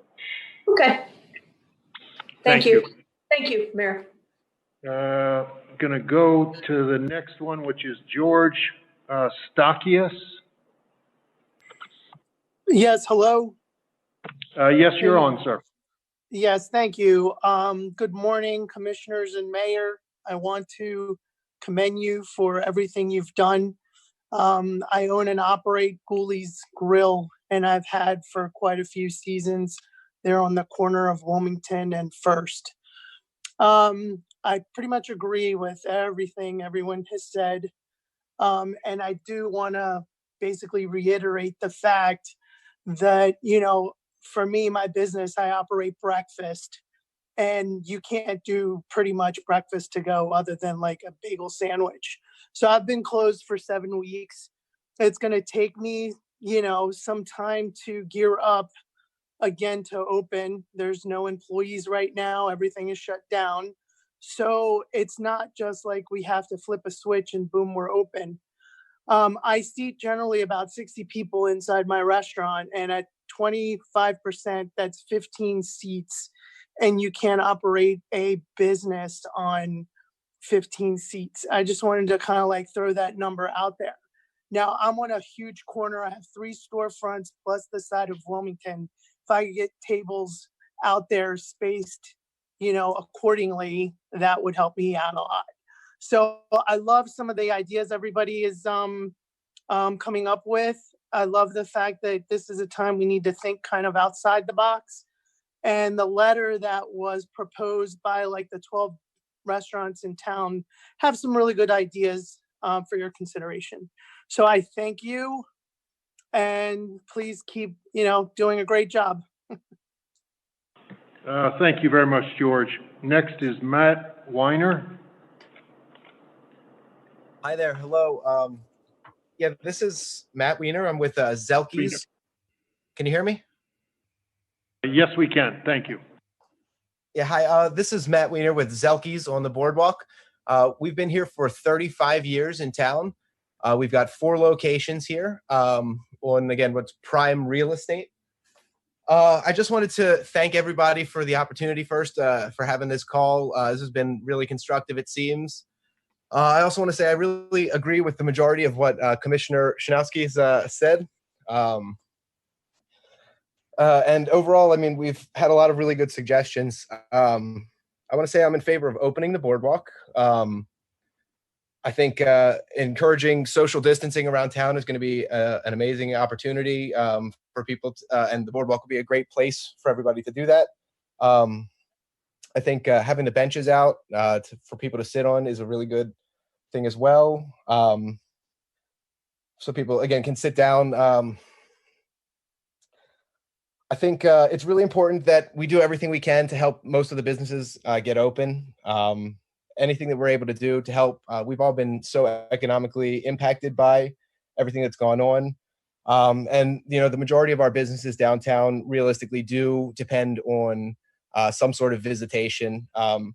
Truly, if we were all able to survive financially on strictly the people who were in this area, every business downtown would be open year round. That being said, all of our businesses downtown, there's so many places here that have such niche businesses that don't fall into other categories that sometimes are getting overlooked, especially on the state level and sometimes here on the city level. And I just want to, you know, raise awareness about, you know, maybe if paying attention to some of the unintended consequences that may arise from some of the rash decisions that we may be entering into here. And I just want to, you know, raise awareness that we should be considering all of these things in case there's any types of unfair playing field situations that arise for certain businesses. I mean, as there already have been the past 2 months with the closures mandated by the government. For example, our business on the boardwalk is in prime real estate with relatively expensive rent. And it's for the location of it, it's for the walkway, it's for all of that. And if we were to start closing down certain streets, making public walkways, making for large restaurant spaces in certain other areas, realistically, wouldn't that lead to a reevaluation in property values and rental rates and everything else that is associated with the change that's going to be impacting each of those individual locations and spots? Additionally, as far as closing parking spaces and allowing people to step onto the road, as a parent of a 15-month-old, a new parent of a 15-month-old who is now starting to walk around and, you know, get interested in doing stuff, it's really difficult. How do you tell your children to step off the curb, walk into the parking spaces in the road? I mean, that's realistically against the safety of teaching your children what's right on walking down the street.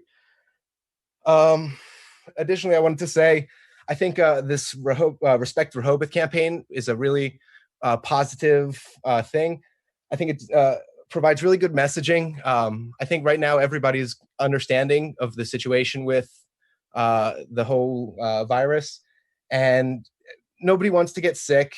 Nobody wants to get others sick, and everybody is realistically practicing their own type of social distancing. For the most part, people have respected the rules that needed to be done. And I think that this Respect Rehoboth campaign, if we got the whole city behind it, would be a really great opportunity with some signage to encourage the right kind of behavior.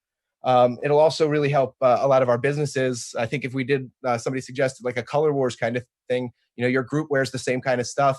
A lot of the businesses downtown would be able to adopt merchandise that they could sell, which would encourage, you know, economic recovery and would even support a lot of the local population that lives here who has family that comes to visit.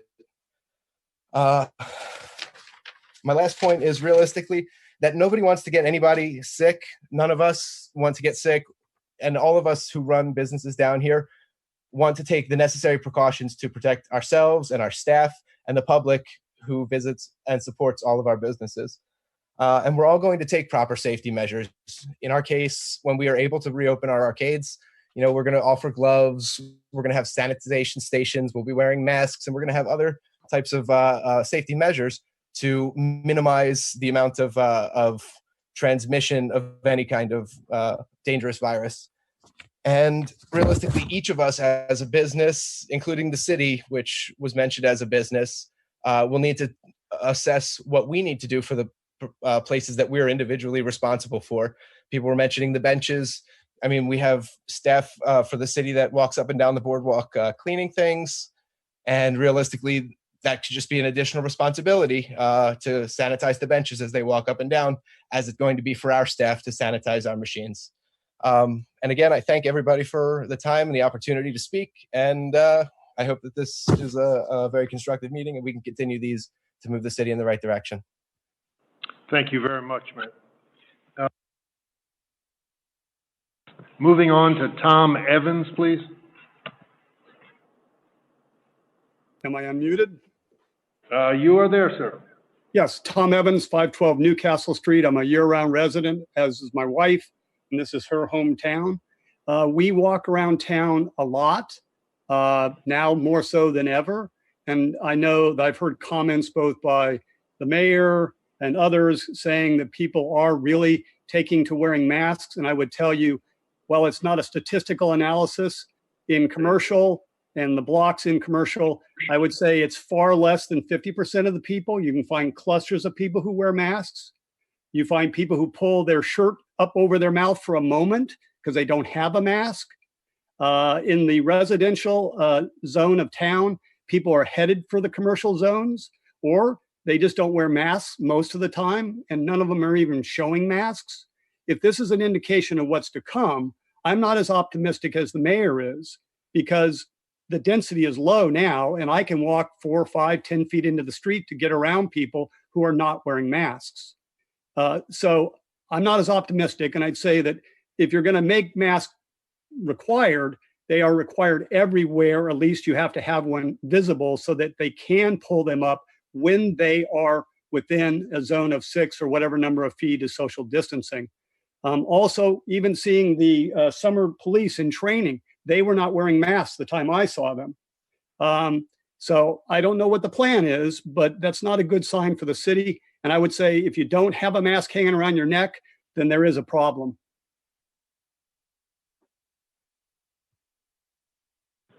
Is that it, Tom? Yeah, let me get on the positive side. You guys have heard everything on both sides. I think you have the evidence that you need to make a plan and to move forward. And I like lots of stuff and I don't like others, but it's up to you guys to formulate a plan.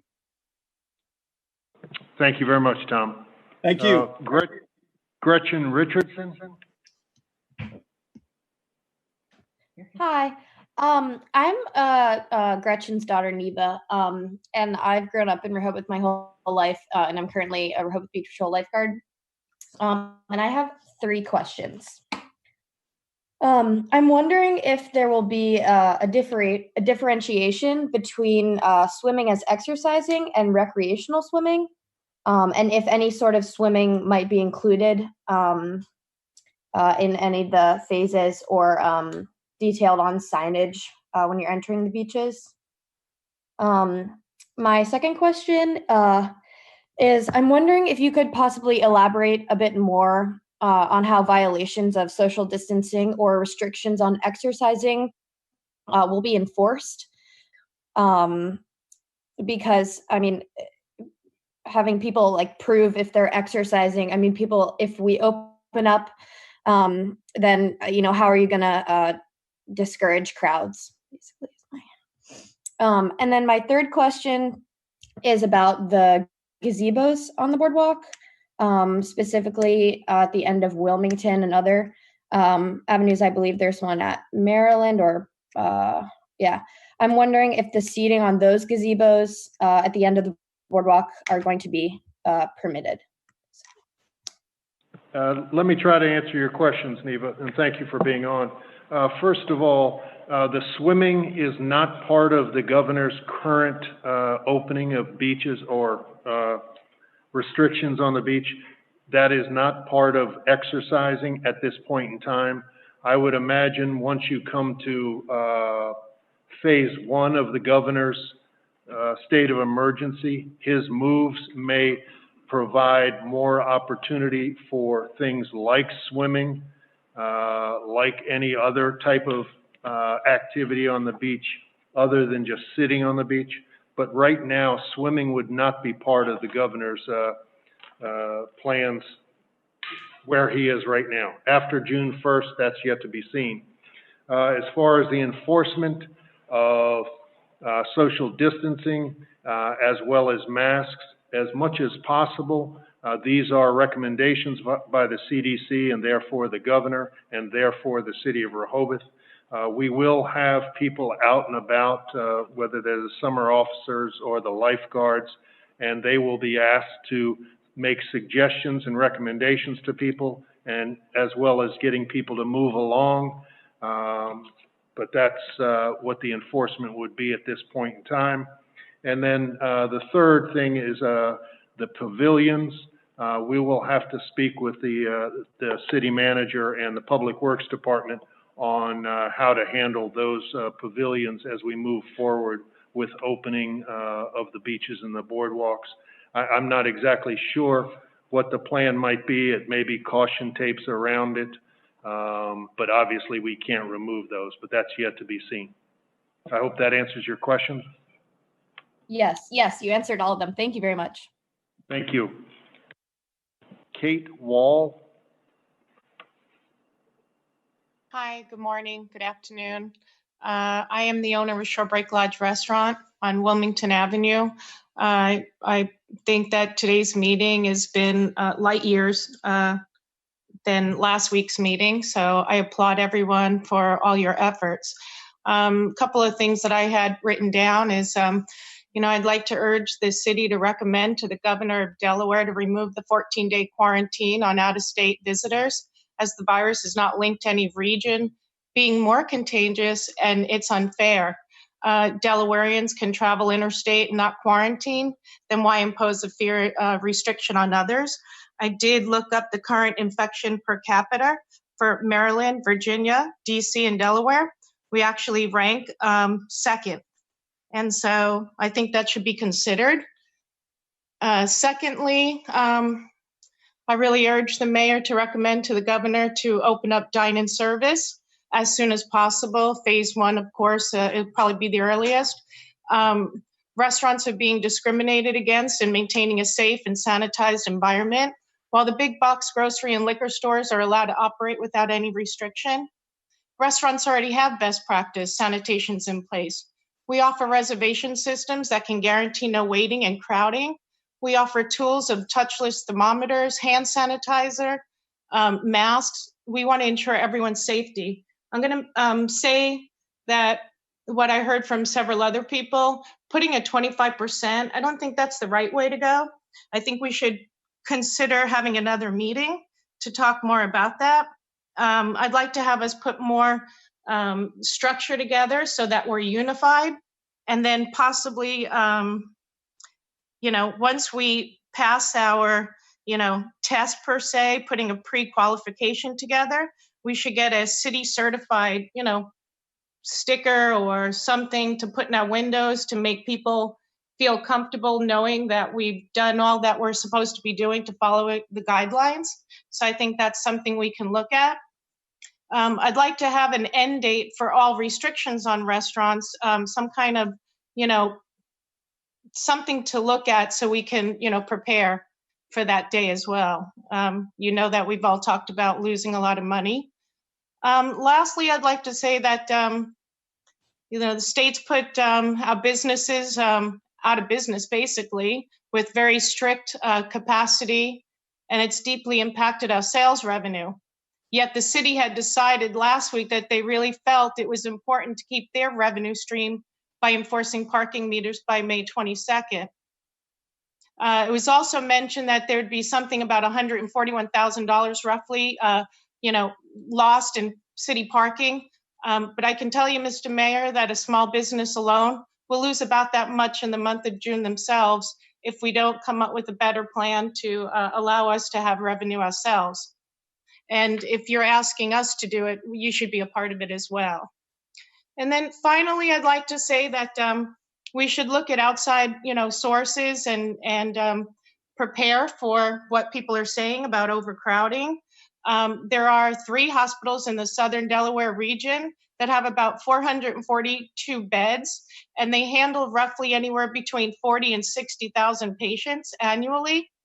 I ask that we consider utilizing the surrounding support system to educate the visitors in safe and healthy emergencies when needed.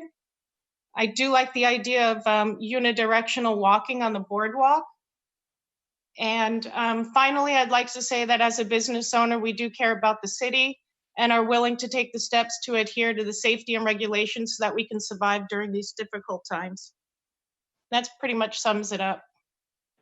Okay, thank you very much. And just a couple of things about the restaurants. I know the Restaurant Association is lobbying the governor and his staff heavily to push for restaurant openings sooner rather than later with manageable capacity rates, square footage rates. But again, the city of Rehoboth has no real say in that. The coastal communities have mentioned these things on governor's calls about getting the businesses, restaurants as well, up and running. But the Restaurant Association is pushing hard on the governor. As far as the parking, I understand exactly what you're saying. Those numbers were put out there just to know, so people know, just like from a business perspective, for people to know what the business is doing. We had talked at the last meeting about, and we talked in the framework about the meters, parking meters. They are scheduled to go on as of May 22nd. But as I said early in the presentation, in this framework, that was under consideration to be determined. Obviously, we've heard a number of different comments about parking and different suggestions on this call, and I'm sure the commissioners will take all of that into consideration. Thank you. Stan Mills.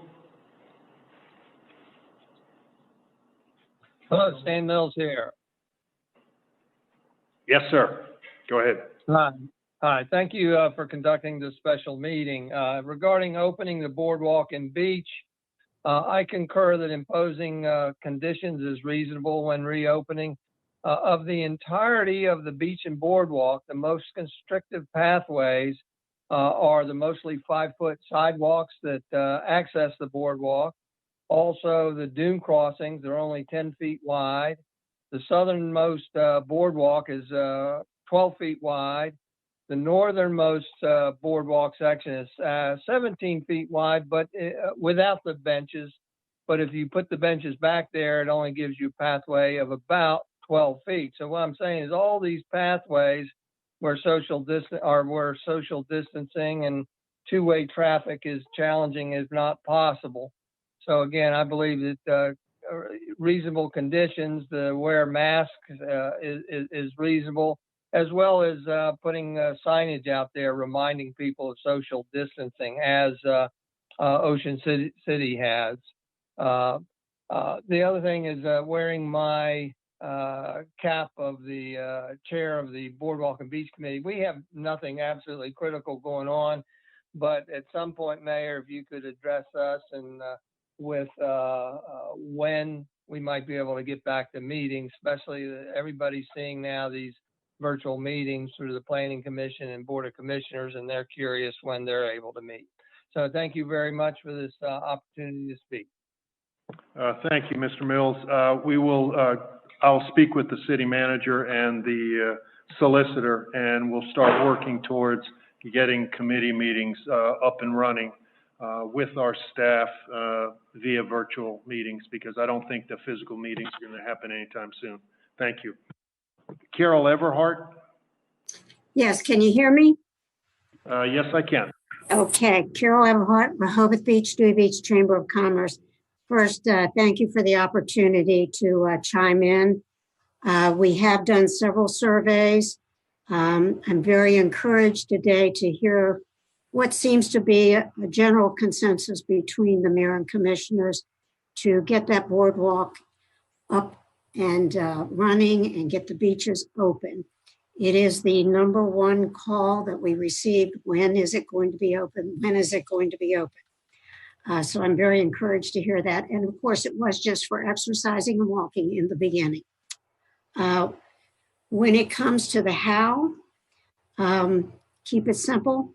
The more numbers we have, the more difficult it is to get the message out. So just from a marketing and ease of organizing things, the simpler it is, the better. We do agree the more space there is, the better. So if you think about, reducing the size of the boardwalk in any way, we've seen this when we've had storms, it creates a funnel effect. And when you do that, you're really pushing people closer together in an effort to keep them further apart.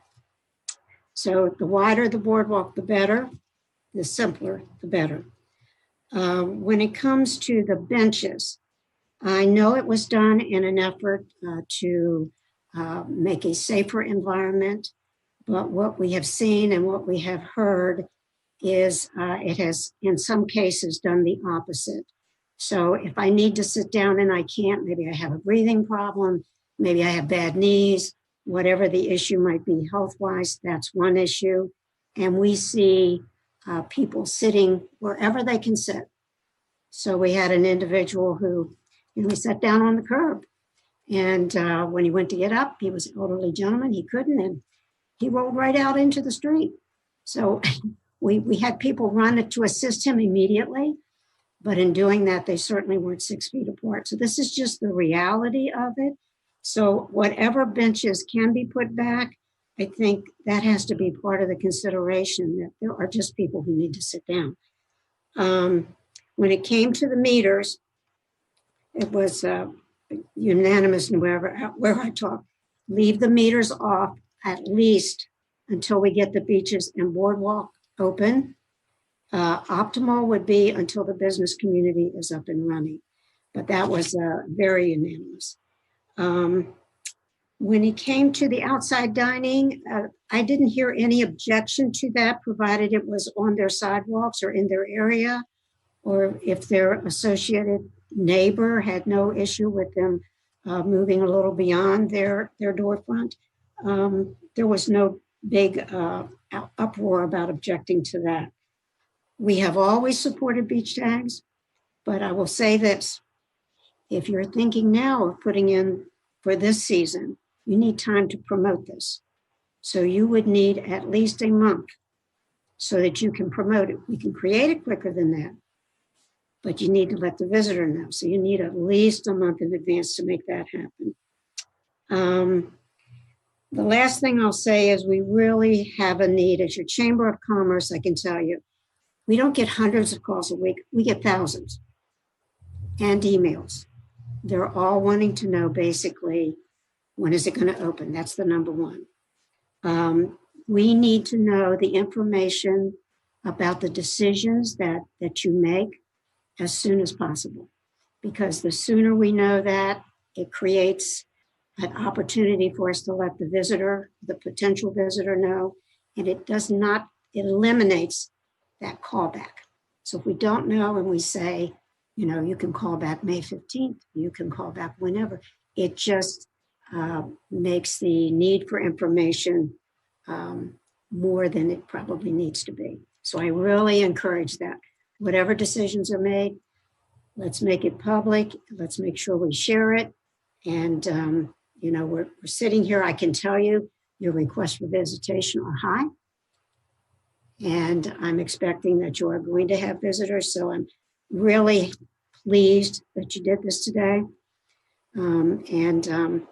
I hope these comments and the information we required are helpful. Thank you, Carol. Very helpful. Next is Dan Slagle. Hello, I'm Dan Slagle, Executive Director of Rehoboth Beach Main Street. I wanted to thank you. A thank you to the mayor, the city managers, Chief Banks, and the commissioners for this opportunity to speak. Pretty much what I wanted to say has already been said, so I'm not going to repeat myself. I just wanted to highlight on some of the comments from the downtown businesses from last week when we had the meetings. After meeting with our downtown restaurants, hotels, service, and retail businesses, most downtown businesses have a plan in place. I think it's really important for everyone to know. I was super impressed. For the reopening, safety is the #1 priority for all these businesses downtown. As far as social distancing, some of them want to provide thermometers, open air seating, providing hand sanitizer, disposable menus, possible disinfect hotel rooms constantly. I just was really impressed of how everyone has a plan to reopen. So I think that's important to take that before the governor. Rehoboth Beach Main Street is, making ongoing efforts and opening our beautiful downtown Rehoboth Beach. It's important for us to reopen our town in a safe, smart way. And pretty much that's all I have to say, but thank you. Well, thank you very much, Dan. Appreciate it. Allison Blythe. Yes. Hi, everyone. Just want to say thank you very much for allowing the businesses and the residents to share their ideas and concerns. And I missed the meeting last week, but I was on the meeting with Rehoboth Beach Main Street and other restaurateurs, which was a great meeting. And like Dan said, we all seem to be on the same page as far as wanting to open safely. That is our number one thing. We're very far-sighted. We realize that if we do this too quickly, that it's just going to really come back to haunt us down the road. So definitely for that. So anyway, I have Go Fish on the Avenue. I also have Go Brit on the Highway. I'm really grateful for having the latter because we had a little bit of a double whammy, and I'm not here to complain, but we had a double whammy for the businesses in the circle down there. When this all happened, we basically, they put that barricade up there, and that ended everything for us. So we had really no hope of pickup. So I would just like to say for those businesses down there, if we do have a second wave of this and it happens, if you could, attend to the boardwalk as you have right now, so to allow cars to at least pull up and park in front of our stores. So because I was going from doing, okay business to absolutely zero. I do also want to say that those cones that we each made right before that happened was a huge help to us. I mean, we all had a couple of spaces, and I piggybacked on the back of the coffee shop, and we put our spaces together, and people respected that. They drove in and out, they picked up their items, and they were off. So I would like to say personally, especially, I mean, I have a very small square footage, as a lot of the restaurants down there do. We're paying premium rent or high mortgages, whatever. And so I would like to say I love the ideas about limiting the parking. So I would like to support and say that if we either had some outside dining, if we could utilize our sidewalks for outside dining, because if I follow the current guidelines for reopening as per the Delaware Restaurant Association, I'm going to have 4 tables in my restaurant. So I'm trying to make the PPP loan work, and that's a whole nother thing, which most of us are afraid of. So I have to bring all my staff back, and yet I've cut my tables down to about 10% of not 10%, but about 20%. I mean, it's not going to work. You're going to bring so much money in, and you've got to pay it out to all these employees. And it's fine and dandy as long as we have a PPP loan. But then when that runs out, then what happens? How do we don't, and the other thing is, I mean, it's very hard for us to get through the winter. I've been here for 30 years running restaurants. I've lived through the Main Street, the whole thing, but I've never lived through anything like this. And every winter it's getting harder for us. It's a separate issue, but I think, I like the fact that one of the commissioners said we have to use this as an opportunity to address things. And I really feel for the sake of Rehoboth Beach going forward, for the residents, for people that have investments down their property or businesses, that we've got to do something to shore it up for us in the off season too. But that's a down the road thing. The other thing I'd like to say is I think it would be really fantastic if we could. I mean, I'm trying to get my employees back to work, and they're afraid, quite honestly. I mean, they're also, they're collecting unemployment. I have 100% unemployment. I'm running my Go Brit restaurant with myself and my son and one other cook that's volunteering for me. And that's what I'm down to. And it's very hard to tell people to come into work, with all of this going on. But anyway, I just think it would give a great peace of mind to customers, employers and employees if we could test everyone before they come back in. I know when I'm at Go Bread, I can relax because it's been me and my son. We live together. Nobody else is in there. I've got my mask on and off for every time I go outside. I'm quite afraid to bring the employees back in. I don't know who they've been with. So I just think it would give us all peace of mind if we do testing for employees. And then, of course, you know, for customers and everybody else, but testing employees, I think that would give us a tool to bring people back to work and give them peace of mind. I love the Respect Rehoboth thing that came up on this. I'd like to add a little tagline to that. How about Respect Rehoboth underscore wear your mask? I mean, I've been down to Go Fish many times to get food and supplies to take up to Go Bread. And I have to agree with that one resident. I have to say most of the time I'm seeing people not wearing masks. And I think it's okay when right now it's desolate, but what's going to happen in the summertime? You know, I just think that we should make a decision on that and send that send that out there. I mean, I'm not sure how people are going to be able to eat with a mask on, but you know, like I said, it's just, you know, we've got to think about safety and everything else. But I think really you're going to see a lot of problems next winter time for the Rehoboth Beach restaurants, because if we don't get July and August in, I can tell you this, after 30 years of being in business, and I've got deep roots, if we don't get July and August in, most of us are probably not going to be able to get through next winter. So I just think, you know, we've got to be careful and cautious now, but we've got to try to give us as much as we can to take advantage of July and August without sacrificing our health issues and everything. But anyway, look, it's just tricky. I just appreciate everybody's input, everything you guys are doing. Really, I mean, I'm in love with Rehoboth. It's been my home for so many years.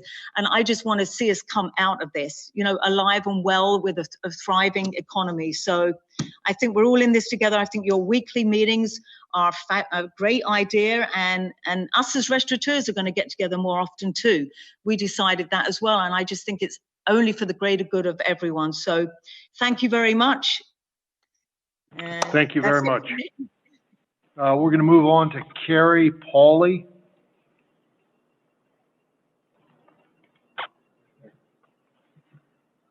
Again, let me say the name again. Carrie Pauley. We'll come back there. Megan Key.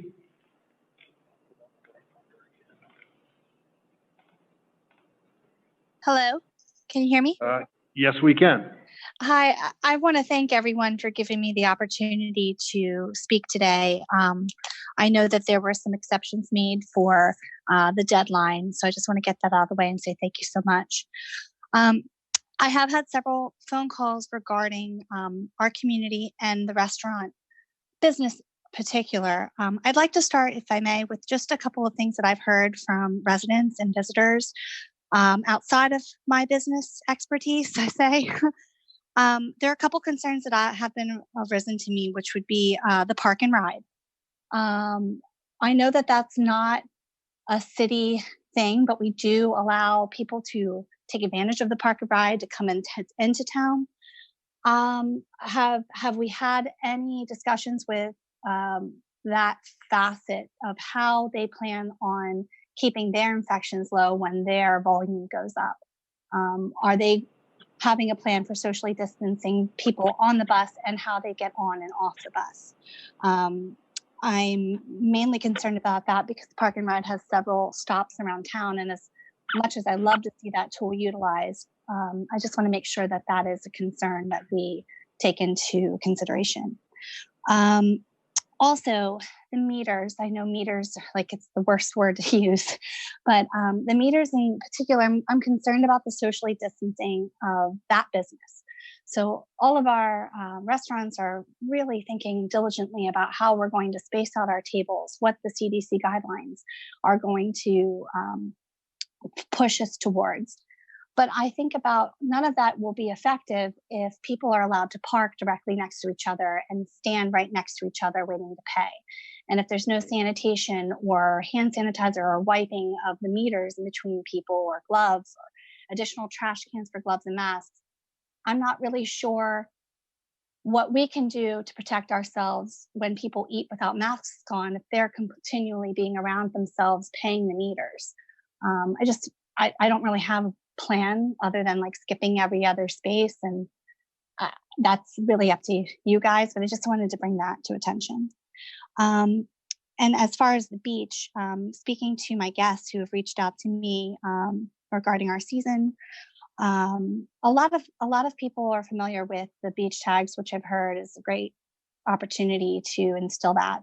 But I would like to make a suggestion with the beach stands that will lose a lot of revenue as well. They have such a tool with putting umbrellas and chairs out.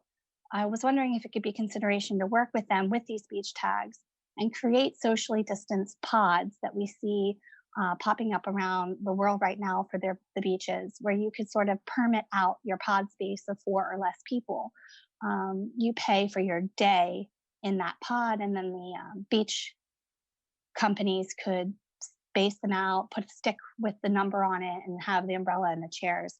So not only would the city be creating revenue for the permit to use the space, but the beach shacks could get a little bit of revenue for putting out the umbrellas.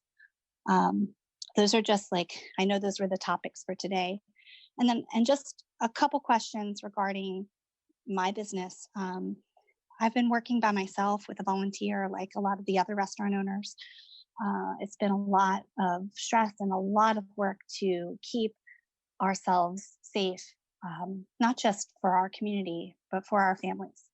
So I just want to let people know that we are very, very much conscientious for not just making sure our food is safe, but making sure that our families are safe. It's not just about making money, it's about protecting our community. One of the things that I think could be a tool in my example, I have a lot of open space behind my restaurant at Houston White.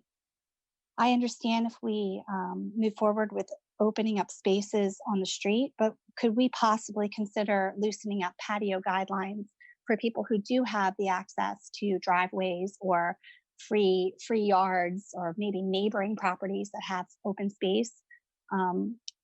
I know that the one thing that we have heard is that it's safer outside than it is in. And I would just like to see that as an opportunity.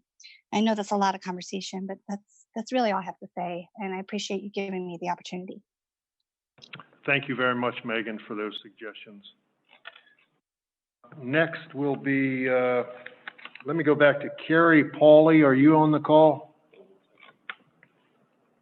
See her on the call? I am on the call. Okay, thank you. Yeah, I'm not sure that I have anything unique to say. I would just echo that other business owners and residents, as I am both in Rehoboth, that we are all ready and eager to open under the strictest guidelines to protect not only our staff, but the public. And I just want to reiterate that, for myself, and I think for most small business owners in Rehoboth, this is our businesses here are our livelihood, and this is how we support and feed our families. So we are very anxious to reopen and get back to business so we can regenerate the economy here in Rehoboth. My family loves this town, and we are open to any suggestions and willing to follow whatever guidelines are mandated, but need to open our doors. That's really of utmost importance for me. Okay, thank you very much. We're going to move right now to Terry Lang. Hello, everybody. Can you hear me? Yes, we can. Good. So first, I want to kudos to everybody. I'm amazed. It's fantastic. We're all going in the same direction now, and this is just that was just inimaginable 2 weeks ago. And so, thank you so much. Congratulations, everybody. All that I could hear was going the same direction. I would just like to bring some more input on things that I heard. For instance, first, we're talking about density, we're talking about communicability of the disease, and then we're talking about actually bringing the right business into the city so that the efforts that we do on the meters actually bring the right people. I think that's what we all want together. So first, on the 23rd of April, there was a tweet that I could read on Arlington Now. This tweet was from Dr. Gottlieb, and he is a former commissioner with Food and Drugs Administration. And here's the thing. There is a study of 318 outbreaks, 318 in China, that found transmission occurred out of doors in only one case. And this one case was only about 2 people. So that really means that the answer to all that we're talking about, it has to be found outdoors. Most of these cases occurred in home or public transport. And it raises key chance for states to move services outdoors. They're talking about religious, gym classes, restaurants, and so on. I actually forwarded the source for that to all the commissioners I had who gave me their email. So here's the thing. I really believe I've been saying that for years. I always thought of that as an improvement for Rehoboth. Now it's just the way to survive, and not only for the business, but also physically. We have to make parking as difficult as possible close to the beach and the boardwalk, if not impossible. The Lewis mayor said that he believes, and I think he's right, that the reason why going exercising on the beach was a success, that was because the parking lot that is by the beach was closed. So that leads to what I've been saying for the last 4 years. First block, if not the second one, should be totally pedestrian. This is just the best way to enforce social distancing. That's the best way to have an access to the beach for the right people. Because talking about the meters, again, this is what I always noticed. As you know, my business is on first block. And I see these people who park in front of my store, feed the meters, of course. And then what do? They pull a trolley out of the car. And on the trolley, there is everything. And then they go and they pack the beach. So these are, sorry to say so, this is exactly the kind of crowd we cannot afford to have anymore in Rehoboth Beach this summer. So I just wanted to suggest something that when I was listening, especially to Alison from GoBrit and also to Megan, why not suggest, forget about the meters for this summer, and instead of the meters where we want to have people parked and bring revenues to the city, organize a super premium permit that would be more expensive than the usual permit, that we give the people the right to stay for the day, and depending on how much they spend on their permit, then give them the right to have a chair or something like that on the beach. It's just an idea. I don't know if it's feasible. It's just an idea so that the city could bring some revenues instead of the meters that we are getting rid of. And also, there was this idea, and nobody talked about it. I don't know why. So many among us received this incredible email from Jeffrey Cochrane. One of his ideas was a special calamity tourism tax. I know the word sounds ugly, but everybody might understand that if the city needs money in, then if we don't have the meters, then why not do a tax on, I don't know, on lodging, on whatever, and because these taxes will be paid by those who come and bring the money. I was just throwing an idea on the table. And thank you so much, everybody. I mean, all that I heard was just so amazing. Thank you, everybody. Thank you, Terry. Matt Weiner, if you're still on the call, I saw you had your hand up. Hi, I appreciate you guys coming back to me. I wanted to make a point really quick as far as the concern for space and walkways. The stores that we are all still shopping in have not expanded any of their aisles, and all of the general public is still continuing to shop there.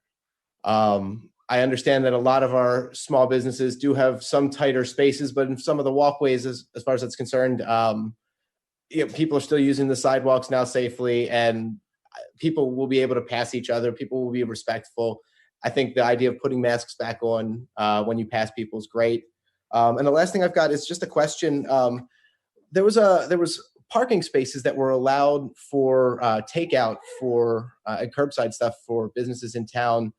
Is that still in effect for businesses that are open? How do they get involved in that? And is that something that's going to continue moving forward into the season, especially with reduced capacity for restaurants? Matt, hi. This is Sharon Lynn, the city manager. We do plan to continue that with some limited space for restaurants for pickup. We're not going to issue any violations for those who are coming in just to park somewhere and pick up a quick meal. So we'll monitor that and address it accordingly. But the plan is to keep it as it is now. Of course, other restaurants will be opening more so than what we have now. But we'll again continue to monitor it and not issue violations for pickup. Is there a particular procedure that needs to be followed in order to reserve a space? Do we need to put a sign? Do we need to submit something to the city? You know, our restaurant on the Boardwalk just recently opened, and again, we're just wanting to figure out what we're going to be able to do for takeout orders as we start, you know, trying to find other ways to get some revenue. So what restaurants have been doing is putting up their own signs. We're going to still permit that. Generally, we're allowing two spaces for that. If we see a vehicle parked in there for a prolonged period of time, of course, we'll have to address that.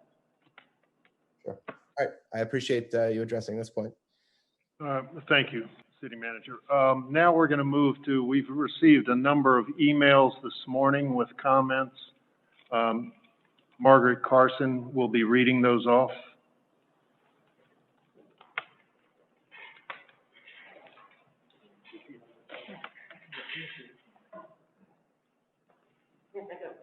Either one.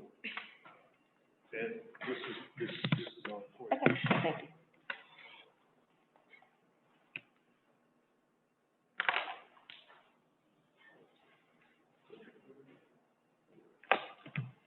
Good afternoon. I have received 16 emails from people that want to have their voices heard. The first one is from Jan O'Donnell. Jan and Patrick O'Donnell, and they say, first, wishing everyone safety and good health during these horrific times. We feel there is enormous opportunity to adjust the direction the town has taken recently. There is no way to safely open the beach without social distancing, no way to accomplish that without limiting the numbers allowed to be there. The perfect time to introduce beach passes. During the past 8 to 10 years, the beaches have become so crowded. The people are angry and aggressive, no longer relaxed, friendly, polite atmosphere. It's truly a shame. Please consider this option to control the numbers, increase safety, and enjoyment for everyone. This has worked in hundreds of other towns for many, many years and would work well here.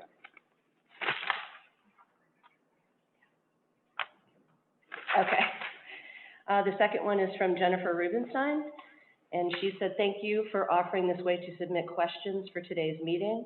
The 3-phase plan does not include metrics to be used to know when it's safe to go to the next phase. Do you plan to add that? Specific measurable milestones to meet prior to going to the next phase. To me, that's the key to opening safely.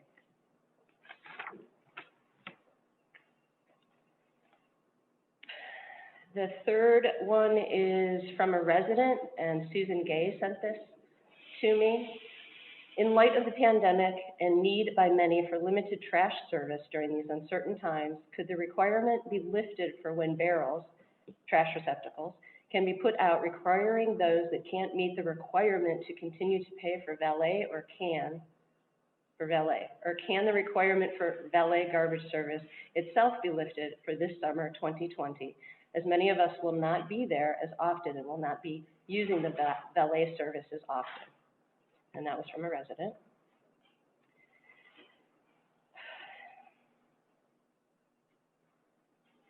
The next is from Reopen Delaware.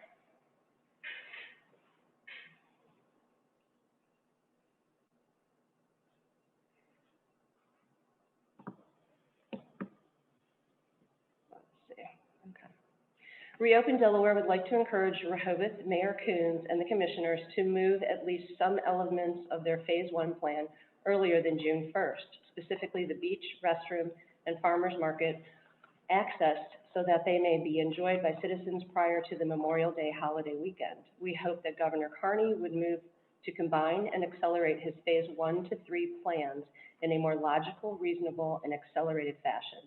We believe doing so would benefit business owners and those who wish to vacation in all of our beach communities, lest they drive right past our beaches and spend those dollars in Ocean City. Thank you for your dedication to the cause. We appreciate everything everyone does, from co-organizers to rally attendees to armchair activists that help us build by sharing our network. We are a team and we all matter. Every gear and a clock is vital. We appreciate you. From Rich, Jay, and Jessica. The next email is from Howard Menaker. He has a question for the mayor and commissioners.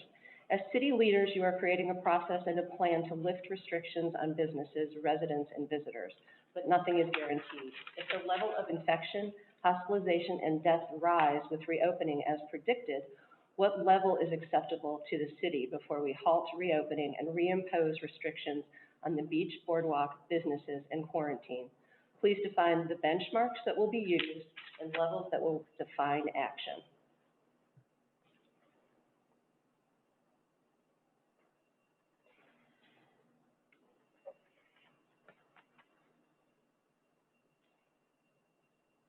The next is, sorry, just a moment.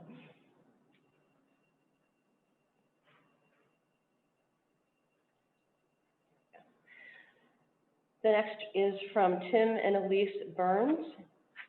Dear Mayor Coons and Commissioners, we want to thank you for your leadership during this unprecedented time of COVID-19 and appreciate the opportunity to provide our thoughts. We would like to add our support to the idea of beach permits. Our beaches are getting more crowded every summer, and we even see this increase in crowding at Dovell Beach in the Pines. Over the past 20+ years of enjoying our beaches, we have seen an increase in the numbers of day trippers coming into Rehoboth. It used to be we would know almost everyone on the beach. However, that rarely happens anymore. 20 years ago, we made the decision to become second homeowners in Rehoboth and spend considerable time at our home throughout the year. A big part of that decision was our beautiful beach and boardwalk. Over the past several years, increased numbers at the beach, especially on weekends, have taken away from our enjoyment during the summer season. COVID-19 has presented the city with the opportunity to consider the use of beach permits.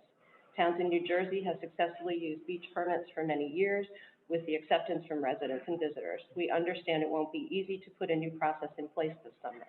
However, beach permits would be a way to control the numbers of people visiting our beaches this summer while making it a safer and more enjoyable experience for residents and visitors alike. We appreciate you taking the time to consider all opinions and ideas while making everyone's safety and health a priority. And that was from Tim and Elise Burns.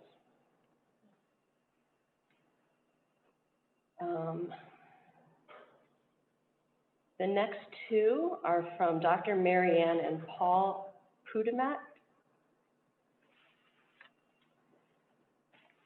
And they say, as a second homeowner and a practicing physician who is actively caring for COVID-19 patients in my home state, I am concerned that no one has mentioned any health experts who have been consulted in this process. Could someone please address this in this meeting?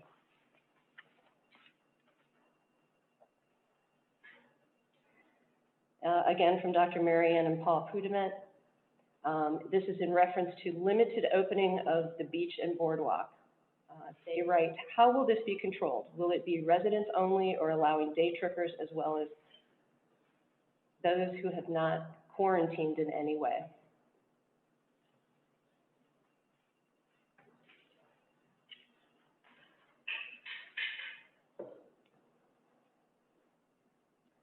Next, we have Patty Derrick, and Patty Derrick writes, I appreciate your effort under these trying times. Please consider everyone's concern. Recovery is essential to our success of our businesses and overall saving our town's reputation.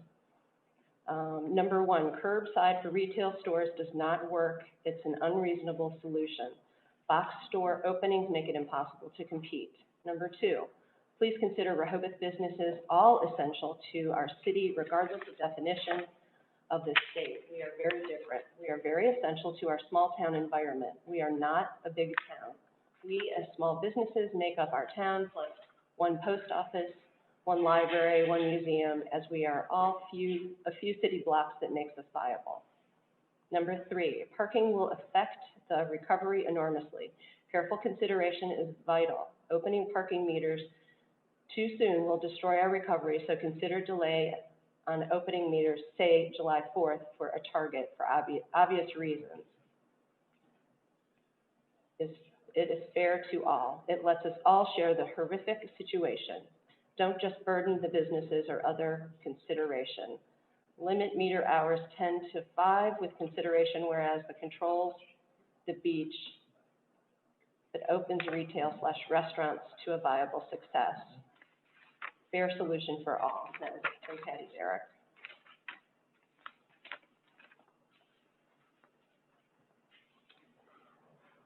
We have another email from Dr. Marianne and Paul Pudamont. They say, has anyone consulted the action/crisis management folks at BB about their ability to respond to an influx of visitors and inevitable increase in case numbers?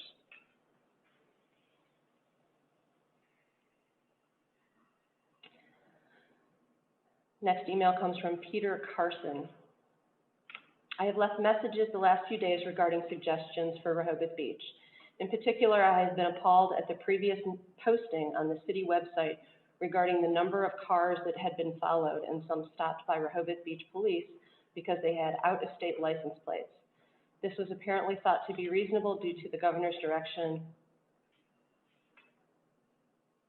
I don't know what he's trying to say here. Direction of cars from out of state and then informing them of the need for quarantine. Well, there could have been thought to have some reason for this direction. It is remarkably misguided. The rationale of the governor could have thought to prevent infection from coming in from neighboring states. However, the facts are that the case event rates for Maryland and Virginia in particular are lower than those for Delaware.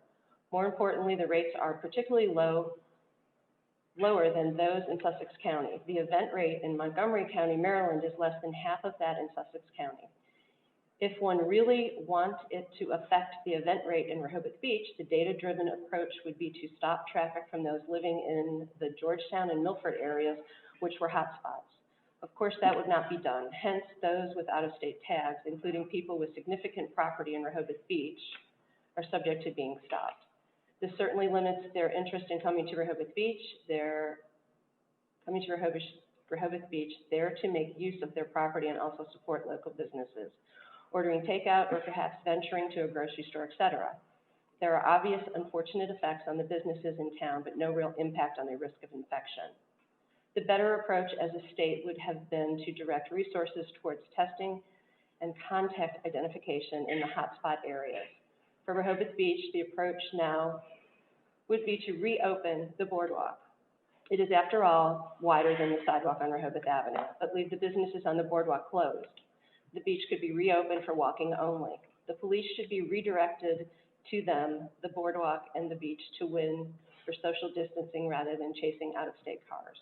And that was from Peter Carson.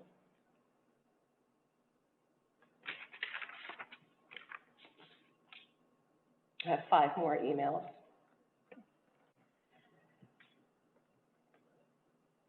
The next email is from Marie Hatkovich. Number 1, how will the city and the area businesses address the issue of liability once the boardwalk, beach, businesses, etc. are opened and more people are potentially exposed, and once contact tracing leads to the identification of where folks are contaminated, the issue of liability will arise, perhaps financial liability, but also most certainly liability to the city's image and tourism. What if Rehoboth Beach were to become a hotspot? And will Rehoboth Beach have access to the data that tells us how healthy we are or aren't.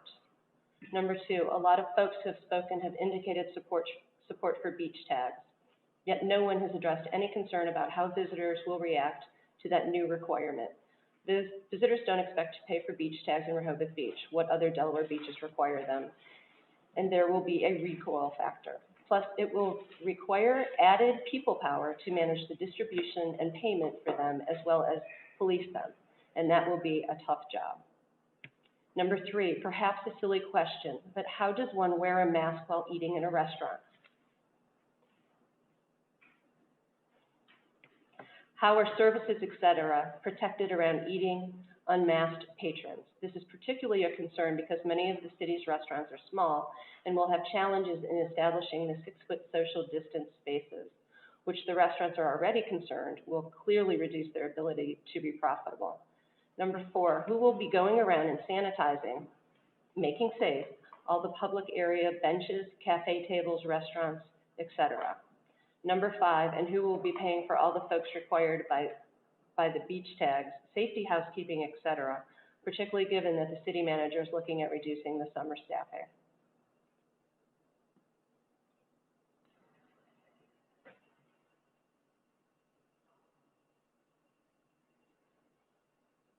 The next email is from Bob Goodwin. As a regular summer visitor since the 1970s, I very much want to see Rehoboth succeed in the response to COVID-19. The research shows that the absolute most important issue to minimize danger is to avoid enclosed spaces.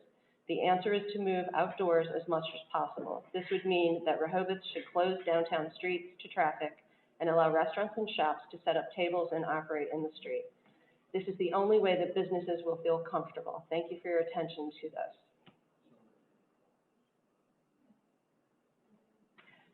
The next email is from Sue Keller. Mr. Coons, please do not accommodate the people coming this weekend. They are only coming to create trouble. I too want small businesses to open, but this is not the way to go about it. These people are rude, obnoxious, and are self-concerned. To allow them to take over the beach and boardwalk only sends the message that your residents are not your first concern. I know most locals don't want this to happen and appreciate a slow opening. I would love to see small shops open with restrictions and to local residents to begin. Accommodating the people coming this weekend will only further restrictions. I hope you handle this in order to protect the health and financial stability of the community. Thank you for your consideration. And that was from Sue Keller.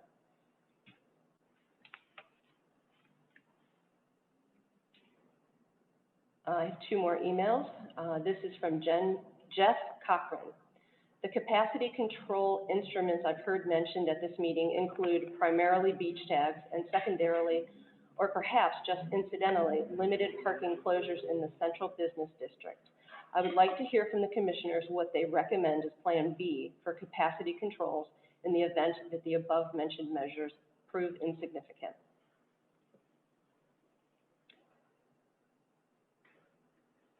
And the last email is from Debbie Donovan.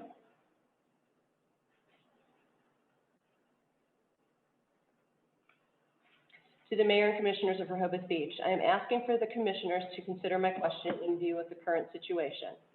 My husband and I are Rehoboth residents who live here full-time, and we frequent several of the restaurants and shops in town.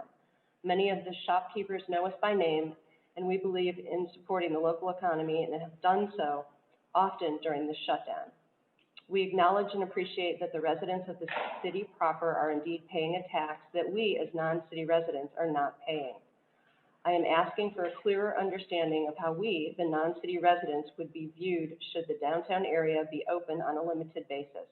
I would hope that as locals, we would not be shut out of the limited access that may or may not be part of this discussion or future discussions relative to limiting access, such as beach tags, etc. On another front, we are opposed to starting the parking meters until the beach is back and the shops are back in full force, regardless of what that means. The risk being that we are a money-grabbing area that really is offering visitors little to nothing, and it will penalize those of us that are trying our best to keep our local economy going during this period. Thank you, and that was from Debbie and Mike Donovan. That's your last. Thank you very much, Margaret. Appreciate that.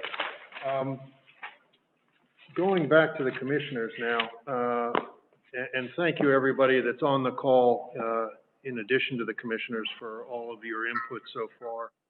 And I hope the other people on the calls just listening have heard a lot of recommendations and suggestions from not only the commissioners, but the business owners on the call, as well as the residents on the call.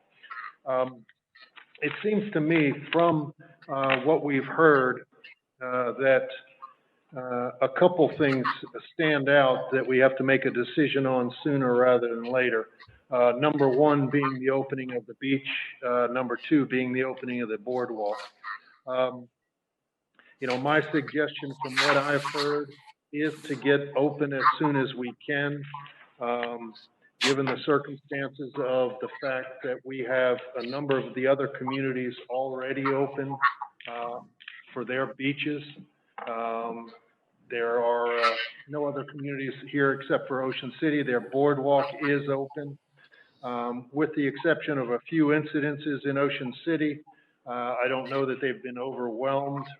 Saturday, it was colder, and I think everything was fine. Sunday, it got a little bit crowded. As we look forward towards this coming weekend, we're going to have good insight on if we do, in fact, open our beach and boardwalk, insight on what warm weather will bring. It's supposed to be 80 degrees Friday through and including Monday, and I believe sunny. So I think right now, with certain types of restrictions, we should give some serious consideration to opening the beach and the boardwalk as soon as we can. As to the parking, I think we've got a little bit of time. We do have scheduled opening of the 22nd, which is at least a week away. So that gives us time. And I would suggest that we take the time and discuss parking further in our upcoming meeting on Friday. But I think our focus right now should be on what we can do to help the community make the move forward in a very safe and friendly fashion as soon as we can. And again, it comes right down to the beach and the boardwalk and the logistics of making that work. I do think we have to keep as close to the CDC guidelines as possible, if not more so. We're going to need signage if we do that. We are going to need signage stating social distancing, masking. If we do open the beach, it would be without swimming. My suggestion would be for exercise only. If we do open the boardwalk, obviously signage. We're going to need to put up the trash cans. I personally suggest no benches initially, but I'm open to suggestion. I just think from sanitary perspective, it will be very difficult to have somebody continuously clean benches along the boardwalk. But again, open to suggestion on that. You know, and obviously the businesses on the boardwalk had more calls for businesses that want access to the boardwalk. And so I think with having the access for exercise and or the businesses would be good on the boardwalk. But again, I think as far as parking goes, I think there's been some very good suggestions. And I would like to suggest that we take these suggestions into our meeting on Friday for discussion. And we have discussion with the commissioners as well as the public, obviously live stream, with the idea of working with the staff to figure that out. So with that, I'm going to turn it over. I see some hands are up on the commissioners. I'll go right to Commissioner Coluzzi. Yes, I'm in agreement, as I said earlier, to open the beach and boardwalk for exercise only. There's been mention of allowing dogs. I don't think that should be on the boardwalk. As to the beach, I don't have a strong feeling. Some people feel that they, you know, missed out on the time to do that. I don't have a strong feeling about it. But I definitely think there shouldn't be dogs on the boardwalk. at this time anyway, given the social distancing issues. So yes, if we can have masks required and social distancing on the boardwalk for exercise only, I'm definitely in support of that. I'm glad we're going to talk on Friday about the parking meters, and also the idea of perhaps I think we should talk about as I had mentioned earlier, the parking spaces on not Maryland, on Wilmington and Baltimore, of allowing those areas to be used for walking, because I think that the walkways are just too narrow. So there's a concern there. So with that, I'm so glad that the public has given us a lot of really good information. I'm very happy to hear it all, and I look forward to continuing this conversation on Friday. Thank you, Commissioner Cluzzi. Commissioner Szymanski. Thank you, Mayor. I'd like to thank everyone that's participated today. And not just those that have spoke, but those that are listening on the city website. I'd first like to address a couple comments that were made by our citizens and business communities. Karen, amazing thought. Respect Rehoboth. I know the folks at Main Street are already coming up with some logos and things to brand it. Like we all know, with challenges comes opportunities. And Jeff McCracken also mentioned, make some fun ways to do this. Encouraging family outfits to help the enforcement people is an amazing idea as well. And someone like Neva Richardson, who asked some pretty good questions about swimming and exercising, things that I don't think any of us were thinking about. Maybe instead of being a lifeguard this year, she should be run for commissioner, be up here with us, some young blood. A couple of the business, the restaurants particularly, Kate Wall, Mike from the Turtle, you guys make perfectly good points on businesses are all shapes and sizes in terms of what you can do capacity wise. And from the governor's standpoint, it's really easy to say limit it on a percentage of occupancy. But you're right, a place that has 6 tables, it's tough. Whereas if you have more space, you could, move tables 6 feet apart and still be able to accommodate the same number of people. So I'd ask that the mayor, obviously the restaurant lobbying associations are doing their job, but I also ask that the mayor would spread this information to the governor's office when he talks to them as well. I think that's really, really important that we can try to, and it's important for us as a board of commissioners and the mayor, we can try to reactively deal with what the governor has ordered, or we can be proactive in helping shape what the governor decides is best for the state. So I think we need to keep on that. And the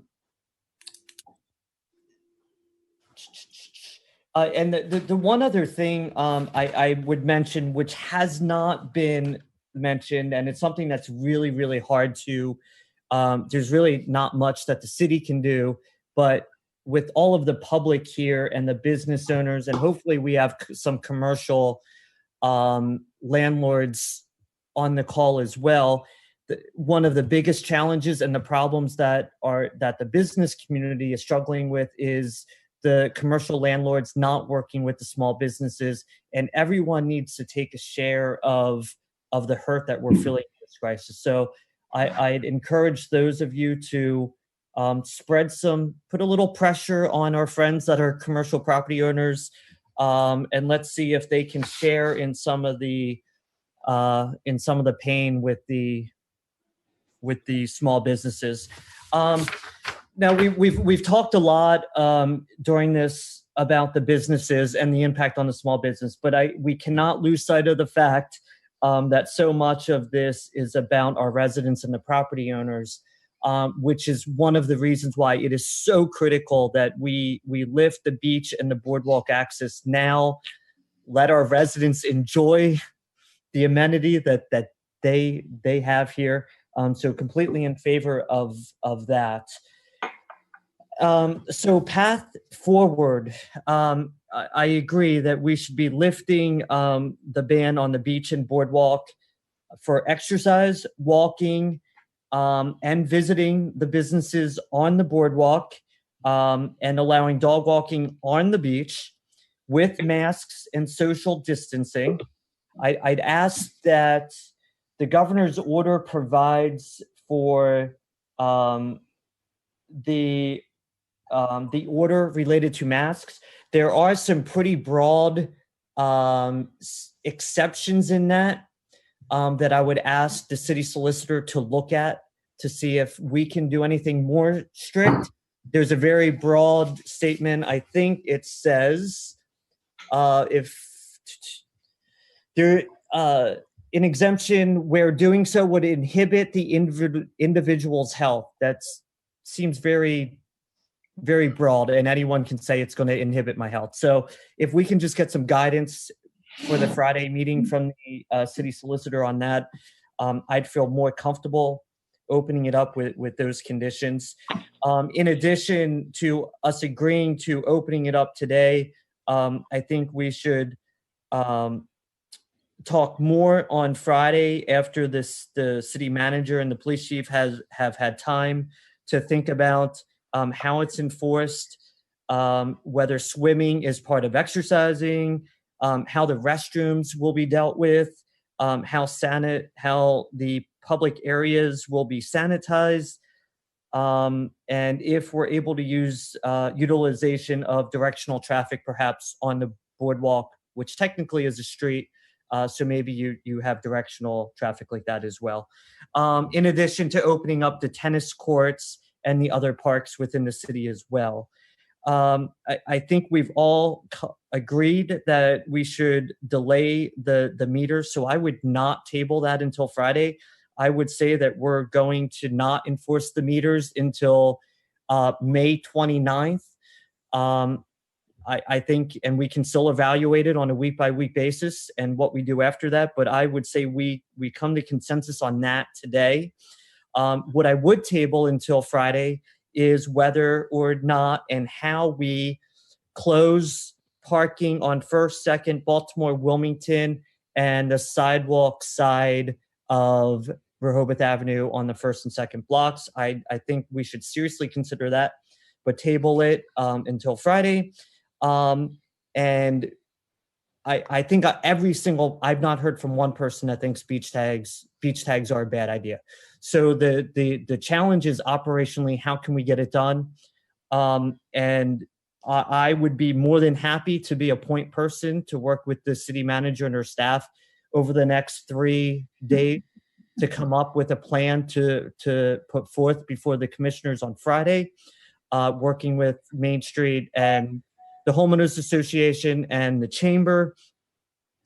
And then the last thing I would ask is on Friday, we get some guidance from the city solicitor on any liabilities with any of these actions. And if we should, out of abundance of caution, put signs around that says people are doing this at their own, visiting the beach at their own risk, et cetera.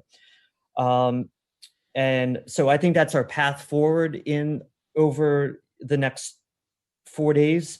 And then I would just a couple reminders I'd ask all of us to consider is that we I think it's critical for the mayor to advocate on the city's behalf during these calls with the governor and his staff.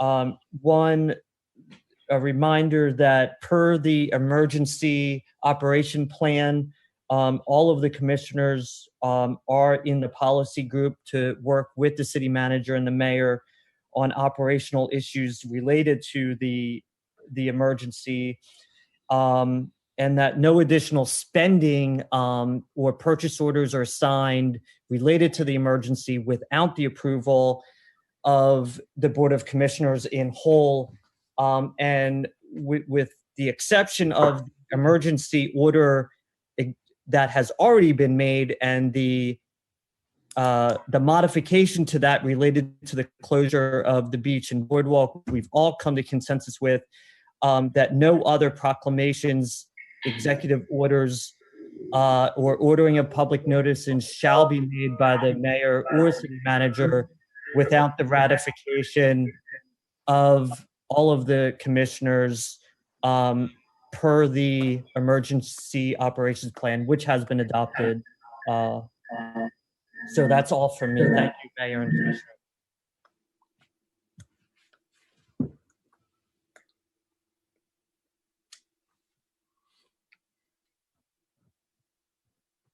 Hello?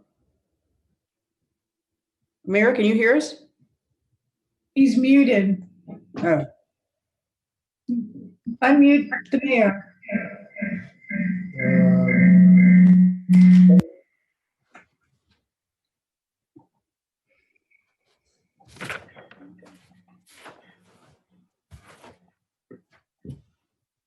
Okay.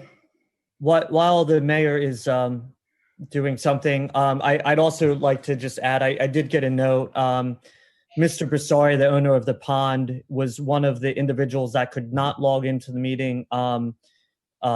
He was on the waited for the moderator. I think he put the wrong name or number in. And he just asked that we read the letter that he provided from the restaurants. So I'm just passing that along. Now, can you all hear me now? Yes. Yeah, and again, as I was trying to say before, we lost our audio here for a few minutes. Yeah. Heard most of what Edward was saying. I think I got the gist of it. With that, let me go to the next one. Commissioner Schlosser. Okay, thank you, Mayor, very much. First and foremost, I just want to say that I was probably one of the most vocal last week, about the lack of inclusivity and public input into this process. And so I really want to thank Mayor Coons for listening to the commissioners last week, as well as the public, and setting up what I think's been a really amazing, inclusive meeting today, very transparent. So I really appreciate that, Mayor. I know it's been tough and easy to throw these constructive ideas at you, but you really listened, and I hope we can continue this path. But thank you very much for doing that. Secondly, I want to reiterate a couple themes and then give my support to as consensus for a couple things already brought up. So the couple themes I want to mention. One, I think it's really important for all of us to really think about the comments that, the city is a business, as well as the rest of the businesses that participated and gave us comments today. And we should be looking at ways to, cut what we're doing and take some revenue, potentially revenue losses that for things that can support the businesses. We're all in this together. We're all really businesses together, and we all should be taking the pain and as we're getting through this. The other concept is this concept of reaching out to the governor. So Mayor, I heard a couple things where we really need your support and strong advocacy as you go forward with the governor and you're in these meetings. One, helping out the restaurants and businesses as much as we can, in again a safe manner, ensuring that the health and the welfare of our citizens is at the forefront. But secondly, I think we really very quickly need to lift these restrictions on second homeowners. that should happen this week. I don't know if there's anything you can do with the governor, but you know, again, it's about behavior and not license plates, and we're beyond the point of fairness now. If you're a second homeowner, you should be able to come into town. That's my opinion. So hope you can do that. I am in the third concept is the holding of the weekly meetings. You know, we do have a plan. As my fellow Commissioner Shanowski said, that requires the commissioners to sign off on any orders in this emergency situation and funding. So I do encourage, let's go ahead and schedule those weekly meetings now so they're on the public record and the public can plan to participate along with the commissioners. I'd like to ask for the meeting on Friday that maybe the city manager and her team, if possible, look into a couple things and give us some feedback. One is testing, and I'll let Commissioner Burns, since he brought it up, go into any more detail on it. But I really would like to hear more about how we could do that. I think that'll help mitigate maybe some of the concerns regarding ensuring safety and health as we open up the beach and the boardwalk. In terms of consensus, I totally agree that the beach, boardwalk, tennis courts, and parks be open immediately with the appropriate safety and health considerations put into place. I support allowing dog walking, even though, you know, we're outside the boundary on the beach, at least for the foreseeable future, maybe just for a couple weeks, but we can assess in our weekly meetings. So I totally support getting that going as soon as possible, immediately. Regarding the meter enforcements, I'm actually gonna put on the table for further discussion. I actually think we should delay meter enforcement till June 5th, and then reassess at our June 5th meeting, assuming we're going to do weekly Friday meetings. And I also just want to close with saying thank you for the businesses and the public. I learned so many great things that I want to follow up on, but in the interest of time, those are my main things. I agree with the beach, boardwalk, tennis courts, and parks being open immediately with the appropriate controls. You know, I'd like to hear some more about how we can do testing, and I would like to get those weekly meetings set up. So thank you for your time. Appreciate it. Thank you. And before I go on to the other two commissioners who've got their hands up, as far as testing is concerned, I'm not 100% sure, but I think that's completely in the control of the state and the Department of Mental Health. I think they control the testing. I don't think this is a testing situation that municipalities bring in their own testing. We will check into it, but I'm pretty sure that we have no control over getting testing locally. And as far as the dogs on the beach, we as commissioners would have to amend the ordinance that has the dates on it at the moment. So it's something to give consideration to. With that, let me go to Commissioner Gay, please. Thank you. I will try to be brief. First of all, I appreciate all of the heartfelt comments and suggestions that came out of interaction with the public today. And I will add my praise to the phrase of Respect Rehoboth that came up. But I also want to give you a few reality checks and questions at the same time.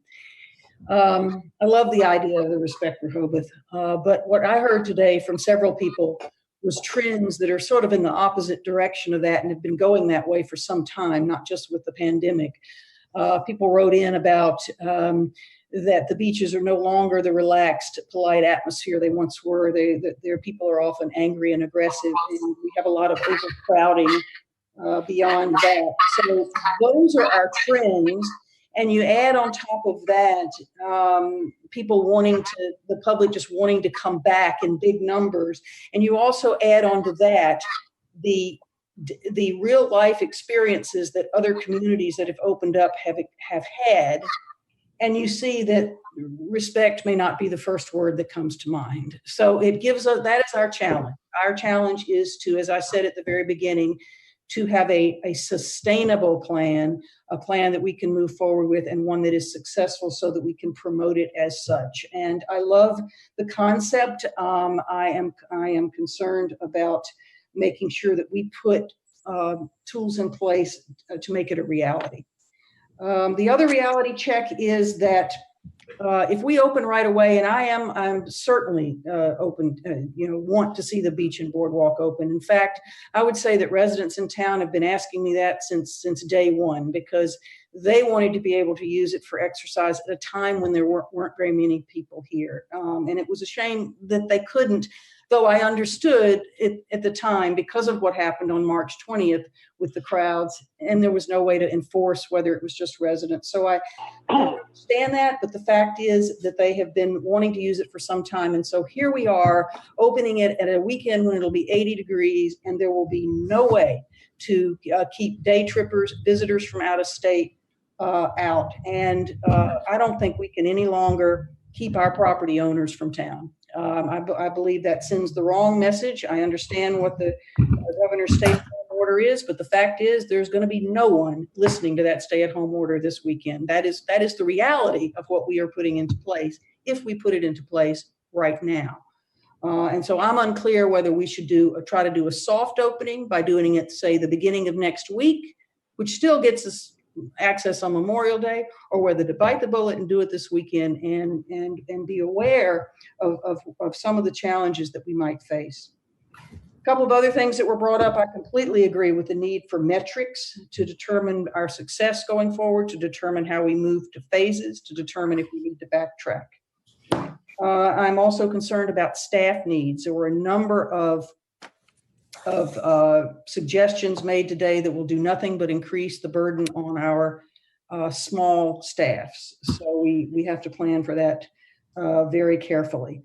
And in terms of the, the meters, I'm willing to, have other discussions about in terms of exactly where we go there and whether that's a temporary putting aside or whether there's something longer term in conjunction with marking off spaces that would have been metered spots. And by that, I mean that I don't want to just see the meters put, not enforced. I would only want to do that if we have a better use for those spaces. In other words, it's not just to allow somebody to come into town, but it's to allow our businesses to be able to access that space and have that space for their use or for the pedestrians to access our businesses while social distancing. Because if you look at you can look at paid parking as a method of crowd control as well. So if we're trying to limit the number of people who come in and say just go to the boardwalk and beach, paid parking is one way to do that. And I guess the other thing, just as a point of clarification, we are talking today about opening the beach and boardwalk. My understanding is that parks, playgrounds, tennis, etc., are part of the state's guidelines, and I thought those were phase 1 and not now. And then just as a general question, I'd like to know what we do today. We're talking about opening it as soon as tomorrow on consensus rather than vote, from what I hear. But there are a lot of parameters, and we need to know what are we doing today. Thank you. Susan, before I go on to Commissioner Byrne, thank you. A couple things. Our parks are open right now. The playgrounds are not open because of the surfaces, but the parks are open right now. And as far as the governor has said, it's dependent on the municipalities as far as tennis courts are concerned. And I think there are certain restrictions, being singles and so on. I know in our case, the nets are not up. I know in other communities around here, the nets are not up. But the tennis courts, technically, as far as the governor is concerned, he has opened it up with social distancing, singles in mind, but that's the case there. I'm going to move right to Commissioner Byrne. Thank you, Mayor. Well, much has been said all day, and the hour is getting late, so I won't repeat what my colleagues have said. I'm in general agreement with what people have been concluding here the last several minutes. I certainly want to thank all of our public members that participated today, whether you're watching, whether you've sent emails, whether you spoke to us. I mean, I think this is an incredible example of small town democracy in action. I heard appropriate frustration, but what I mostly heard today was constructive ideas. I heard people problem solving, listening to each other, respecting each other, and kind of moving the conversation ahead as to how do we do this in a safe, cautious, appropriate way in our city of Rehoboth Beach. And I just really appreciate that. And I feel so proud to be a part of all of that. So thank you, everyone out there. Assuming that there's consensus, it certainly sounds like it now, to open the beach and boardwalk kind of as soon as it is possible. And I've heard some discussion whether it should be, really soon in the next couple of days or after the warm weekend. Perhaps the planned protest for Saturday, may give us some thought as to whether to do it in advance or whether to do it afterwards. This is our decision, not the protesters' decision, and I think that's key to what works best for the city manager and her team and for our discussion. I'm all for planning weekly meetings. Hopefully we can on Friday put a schedule down, at least for the foreseeable weeks as we're going through this kind of planning. I want to come back to the idea of testing. I heard what the mayor said, and I fully agree that a municipality does not do its own testing, but one of the protections for us as residents, as employees here, as municipal workers, would be to have testing, and along with that testing, now is going contact tracing. And I think that we can request to the state that we would like them to bring that in here. We don't do it, obviously, but whether it's BB, whether it's through the State Department of Health, I just think that it makes very good sense for us to follow through and figure out what it is that can be done and can be done here, close to home, so that those that might not go get tested, but should, that it works out. If I were a local employer, whether it's at a retail or a restaurant, I would want my employees to be tested. And the way it's done is to have the state come in here and do it in a way that's efficient and so on. So much has been said, and we do have a lot to think about still on Friday and in the days ahead. I'm not sure that our minds can handle a whole lot more this morning, but this has been a very, very good process, and I'm really glad that we're doing it respectfully, that we're doing it learning from each other, listening to each other, and I don't mean just the commissioners and mayor and manager, but as a community. I think it says a real lot for all of us. Thank you all. Thank you, Dick. To a couple of your points, there's just a message that came across my email from the governor's office. Apparently, they have just hired 200 contact tracers in the state. And as far as testing goes, I'm sure those 200 contact tracers are going to be probably mostly consolidated in the Sussex County area because of what's going on Route 113. As far as testing and the contact tracers, I know we can ask for them. I would imagine basically what the governor's got, he doesn't have enough tests, as I don't think anybody in this country has enough tests. And the majority of those tests are being put into place in the hot spot being in the 113 corridor and possibly someplace in Newcastle County, but most of it's already there. As testing becomes available, I'm sure the governor will make those available to municipalities around the state. But if we're testing maybe 10% of what we should be testing, that may be a little bit too far away to hope for at the moment. But I agree with you that we all would want more testing to take place, because then we can find out more. But I think that may be a little bit of time.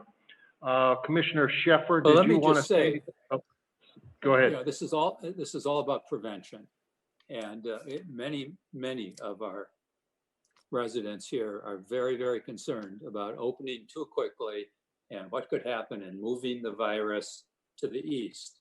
And so we just need to advocate for ourselves in terms of prevention. And you know, I understand what you've said, Mayor, and it may not be possible, but I don't think we give up on it either. And we've got, you know, some good people in the legislature that are in our corner.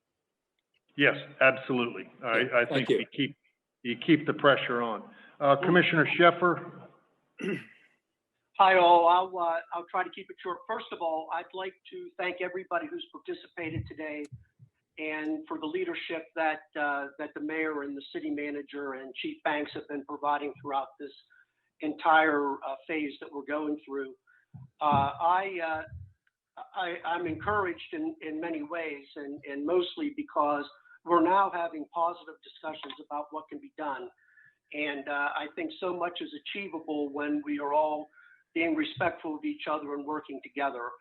I am 100% in favor of opening the boardwalk and the beaches, as has been discussed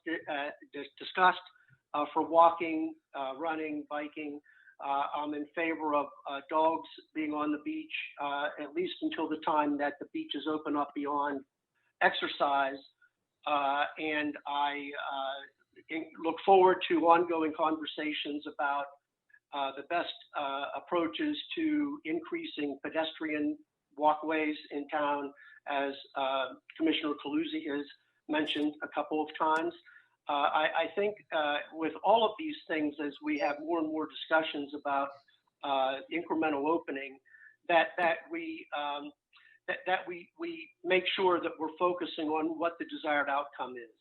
And so, like I mentioned earlier, with respect to the parking meters, I hope that the folks and the leadership of Main Street and Carol Everhart and her team at the Chamber will continue on a very regular basis to canvass the business owners to make sure that if we do relax the meters, at least for the initial part of the season, that we're getting the results that we want. And if we aren't, then we quickly regroup. So I'm also in favor of the weekly meetings.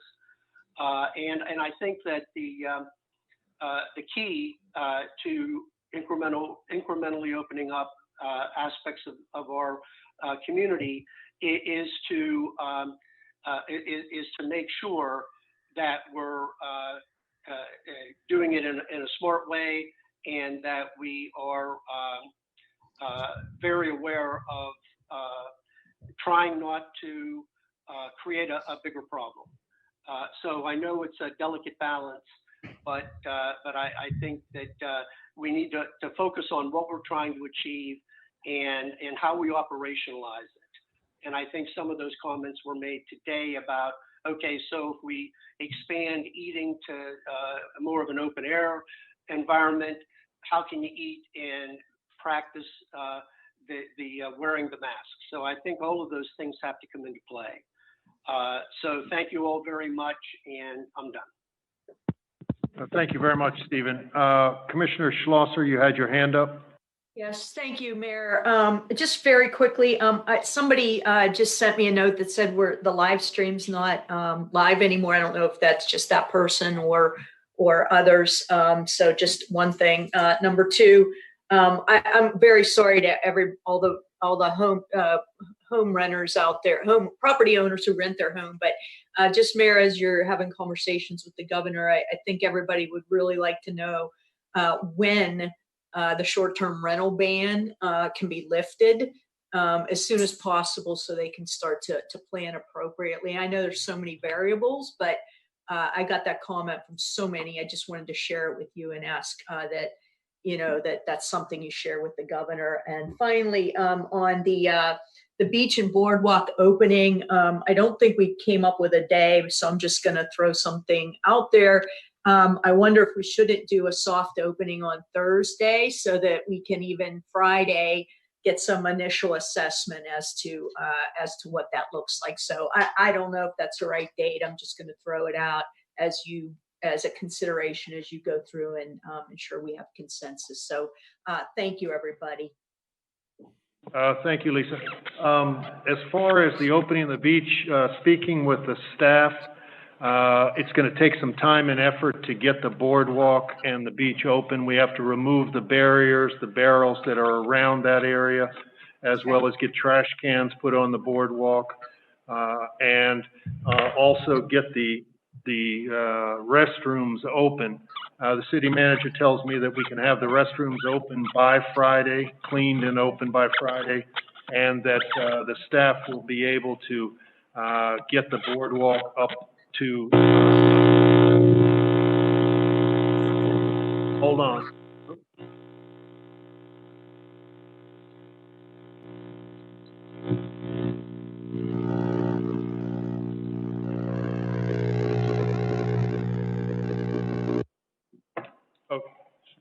Okay, I'm back. Can you hear me now? Yes. They can hear me, but I'm not hearing them. Because I was trying to figure out who it was. We can hear you, Paul. Oh, there you go. There you go. As I was saying, the city managers told me that they can have the restrooms, Rehoboth Avenue, Delaware, Baltimore, up and running by Friday, opening of the day, and the boardwalk up and running by Friday, by getting all the details in place. I don't think we want to open until we have all of that stuff moved.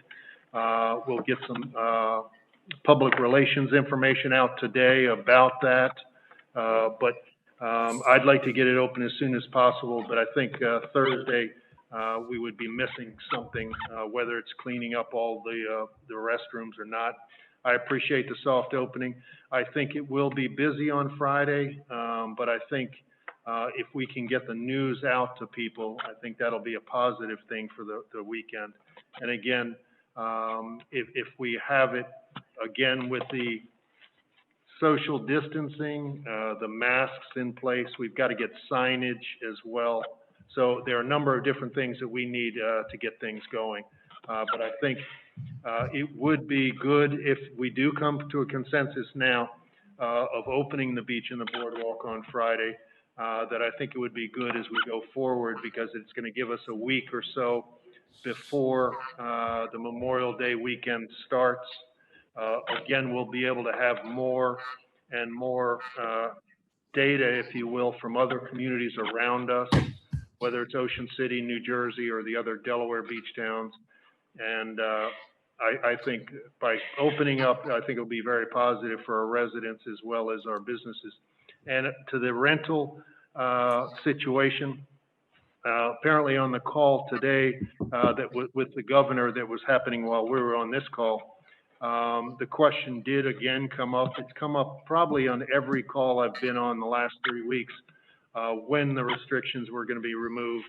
You know, he basically moved things to the 31st, but I'm sure the real estate lobby, just like the restaurant lobby, is in the ear of the governor and his staff, pushing hard on the rental, lifting that up. I'm sure the hotel lobby is doing the same thing because they have restrictions until at least June 1st as well. So I would think over the next week and a half or so, the governor's going to have to make a lot of those decisions. And I know the communities, Rehoboth being one of them, have been pushing that on there as we move forward. So as we hear more information, we will get it out to everybody on that. Now, I don't see any other hands up. So yeah, I have me. Oh, me too. I didn't. Oh, I'm sorry. Hold on one second. Do you see that? I just took it off. Oh, okay. Commissioner Gay. So we're open on Friday with what restrictions? Masks required, obviously social distancing required, but masks required. Is it going to be one directional? How are you going to address whether people from out of state can come this weekend, and how is that going to be enforced? I would say basically with social distancing, masks. I mean, social distancing and masks, 10 people or less, is all a requirement of the governor, as the non-essential travel is of the governor. But I think it's something that, unless we were to put up barricades at the entrance of town, I don't think it's something that we're going to be able to accomplish, especially given the fact that there's probably close to half the population in town right now that is from out of state. Now, the quarantine, it can still be suggested, but I think it's going to be very difficult to figure out exactly who came into town when, unless one of their neighbors is calling the police. So I think as much as possible, we're going to have to give people the benefit of the doubt that people are trying to do the right thing. I think we're finding in other communities that people are trying to do the right thing. I know as I've been here for the last 4 or 5 weeks, people around the neighborhood are trying to do the right thing. Absolutely. Do all of them have masks on? No, but they are social distancing, and I'm just hoping that as more and more of our second homeowners come to town, they will be doing the same thing. Now, Absolutely. visitors, I think with the beach and the boardwalk limited to exercise only, I think that's going to limit some of the visitors. And I think the visitors might get here and walk for an hour and turn around, get some lunch, and then take off. I think, and I'm hoping that there's not going to be a wild crowd, but we'll see this weekend, and then we'll see next week leading up to Memorial Day weekend. I think this is a fluid situation, and I think each week, each day is probably going to be a little bit different, and I think we'll have more information as we go forward. One thing before we go any further, the city managers told me that it would be best for the staff and the solicitor if we could have meetings on Tuesdays, say at 10 o'clock on Tuesdays, and start next Tuesday. Could we start next Tuesday? Yeah, we could schedule and advertise for next Tuesday, and we could deal with any concerns regarding the weekend. Yeah. So if we could start that as of next Tuesday, obviously we've got to call, a meeting Friday of this week, but then have the weekly meetings starting next week, being the 19th at 10 o'clock. And then we'd have that the 19th and then the 26th and so on for the next few weeks. And we'll talk about that more on Friday. So if that works, we're going to move forward with that, and Ann will send out an agenda on that, and it'll be basically the same agenda we have today. Now, going back to the beach and the boardwalk. So I think the earliest we can get open is the 15th on both. Again, the city manager has said that restrooms can be open. Again, it would be with social distancing, no swimming, signage, masks are recommended. No benches initially on the boardwalk. Where we take that later is up to the commissioners, but I would suggest initially we start with no benches because of sanitary conditions and whatnot. I'm not sure who's going to wipe down the benches, and I don't know that we have the staff at the moment to be able to do something like that. Again, I think it's been mentioned about dogs on the beach. Technically, there is an ordinance that says dogs can't go on after May 1st, but it seems as though the solicitor is kind of indicating to me that we could go on a temporary basis based on the state of emergency that the governor has put into place. And his state of emergency at the moment is until June 1st, and I'm not saying dogs until June 1st, but I'm saying we could go maybe on a weekly basis. We could see this Tuesday how it went over the weekend, next Tuesday, and so on and so forth. So please give that some thought as we're moving forward. And again, we'll speak about the parking on Friday. Right now, it's scheduled for the 22nd. I know it's been mentioned on the call to think about postponing at least until the 29th. The 29th would be the Friday after Memorial Day. If we schedule it for the 29th, that is just basically the revenue all the way through is taken out, but I understand what everybody's saying on the call. I think all of us have to bear a little bit of this burden. And I think as much as I would like to say I'm not in favor of it, it's probably something we should give some consideration to. So if you guys can let me know about those three things, the beach, the boardwalk, the parking, I think we're set on the meetings. And that way we can move forward and obviously continue the discussion on Friday. Commissioner Szymanski, you have your hand up. Thank you, Mayor. I just, there's a couple things that I want to point out that I think we should include in Friday's meeting as we're talking through some of this. And just to clarify, Mayor, you just said that masks would be recommended, whereas I'm thinking we make them mandatory, not recommended on the boardwalk. Did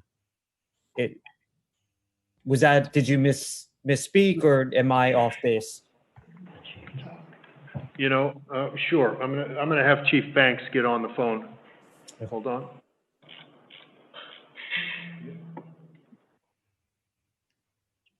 I think the mayor wants me to talk about the restriction made with face masks. It's going to be hard to enforce. I definitely recommend it. We can go out there and really push the ideal, but I've been on phone calls with the governor and when the mayors are online, and even as recent as last week, one mayor upstate said for our state parks, our sidewalks, does that include wearing a mask? And the governor said, no, not as long as they're just passing by each other. And so that was not his intention when he put that out there. That was his words, not mine, when he was on the call last week. Now, obviously, we can do things differently at Rehoboth Beach, but right now, there's no law for them to break if they don't wear it, for us to enforce it, except I guess you could stretch it under the emergency order. And we can give a civil citation for $100 citation for, I don't know if it would hold up in court. I just want to throw that out there, that it would be very difficult just from what the governor mentioned on his call. Now, obviously, he put things in writing, and that's why the mayors and city managers were concerned and questioning him about that, and that was his answer last week. Thank you, Chief. Thanks. To that point, I think that we should add something to our declaration that makes it mandatory. We have to protect our residents here, and I think with social distancing and the mask is the only way to do it. So those are my 2 cents about the mask.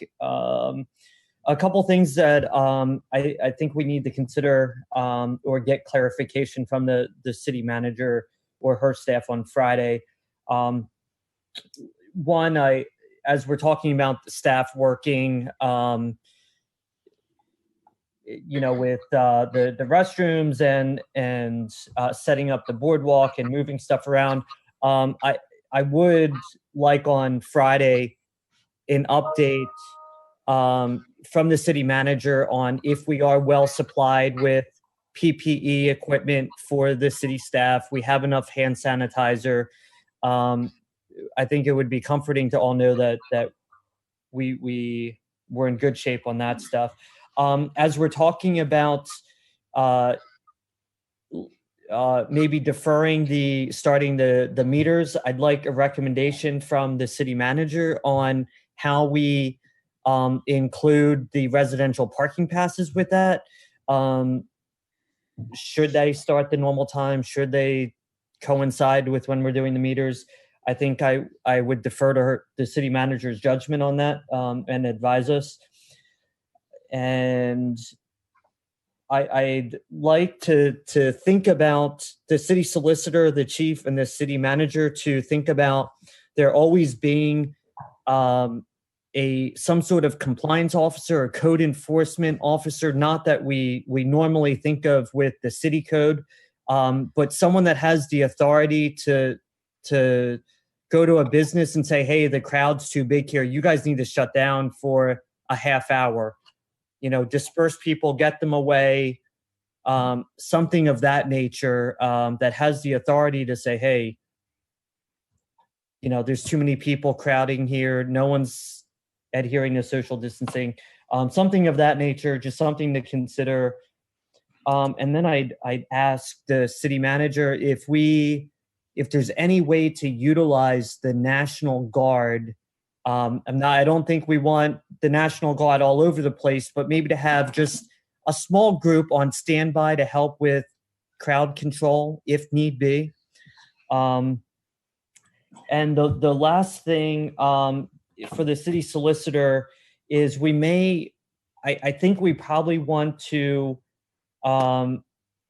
temporarily suspend City Code 215-11, which is allowing restaurants to modify the floor plan. I think during this, we should allow businesses to move tables.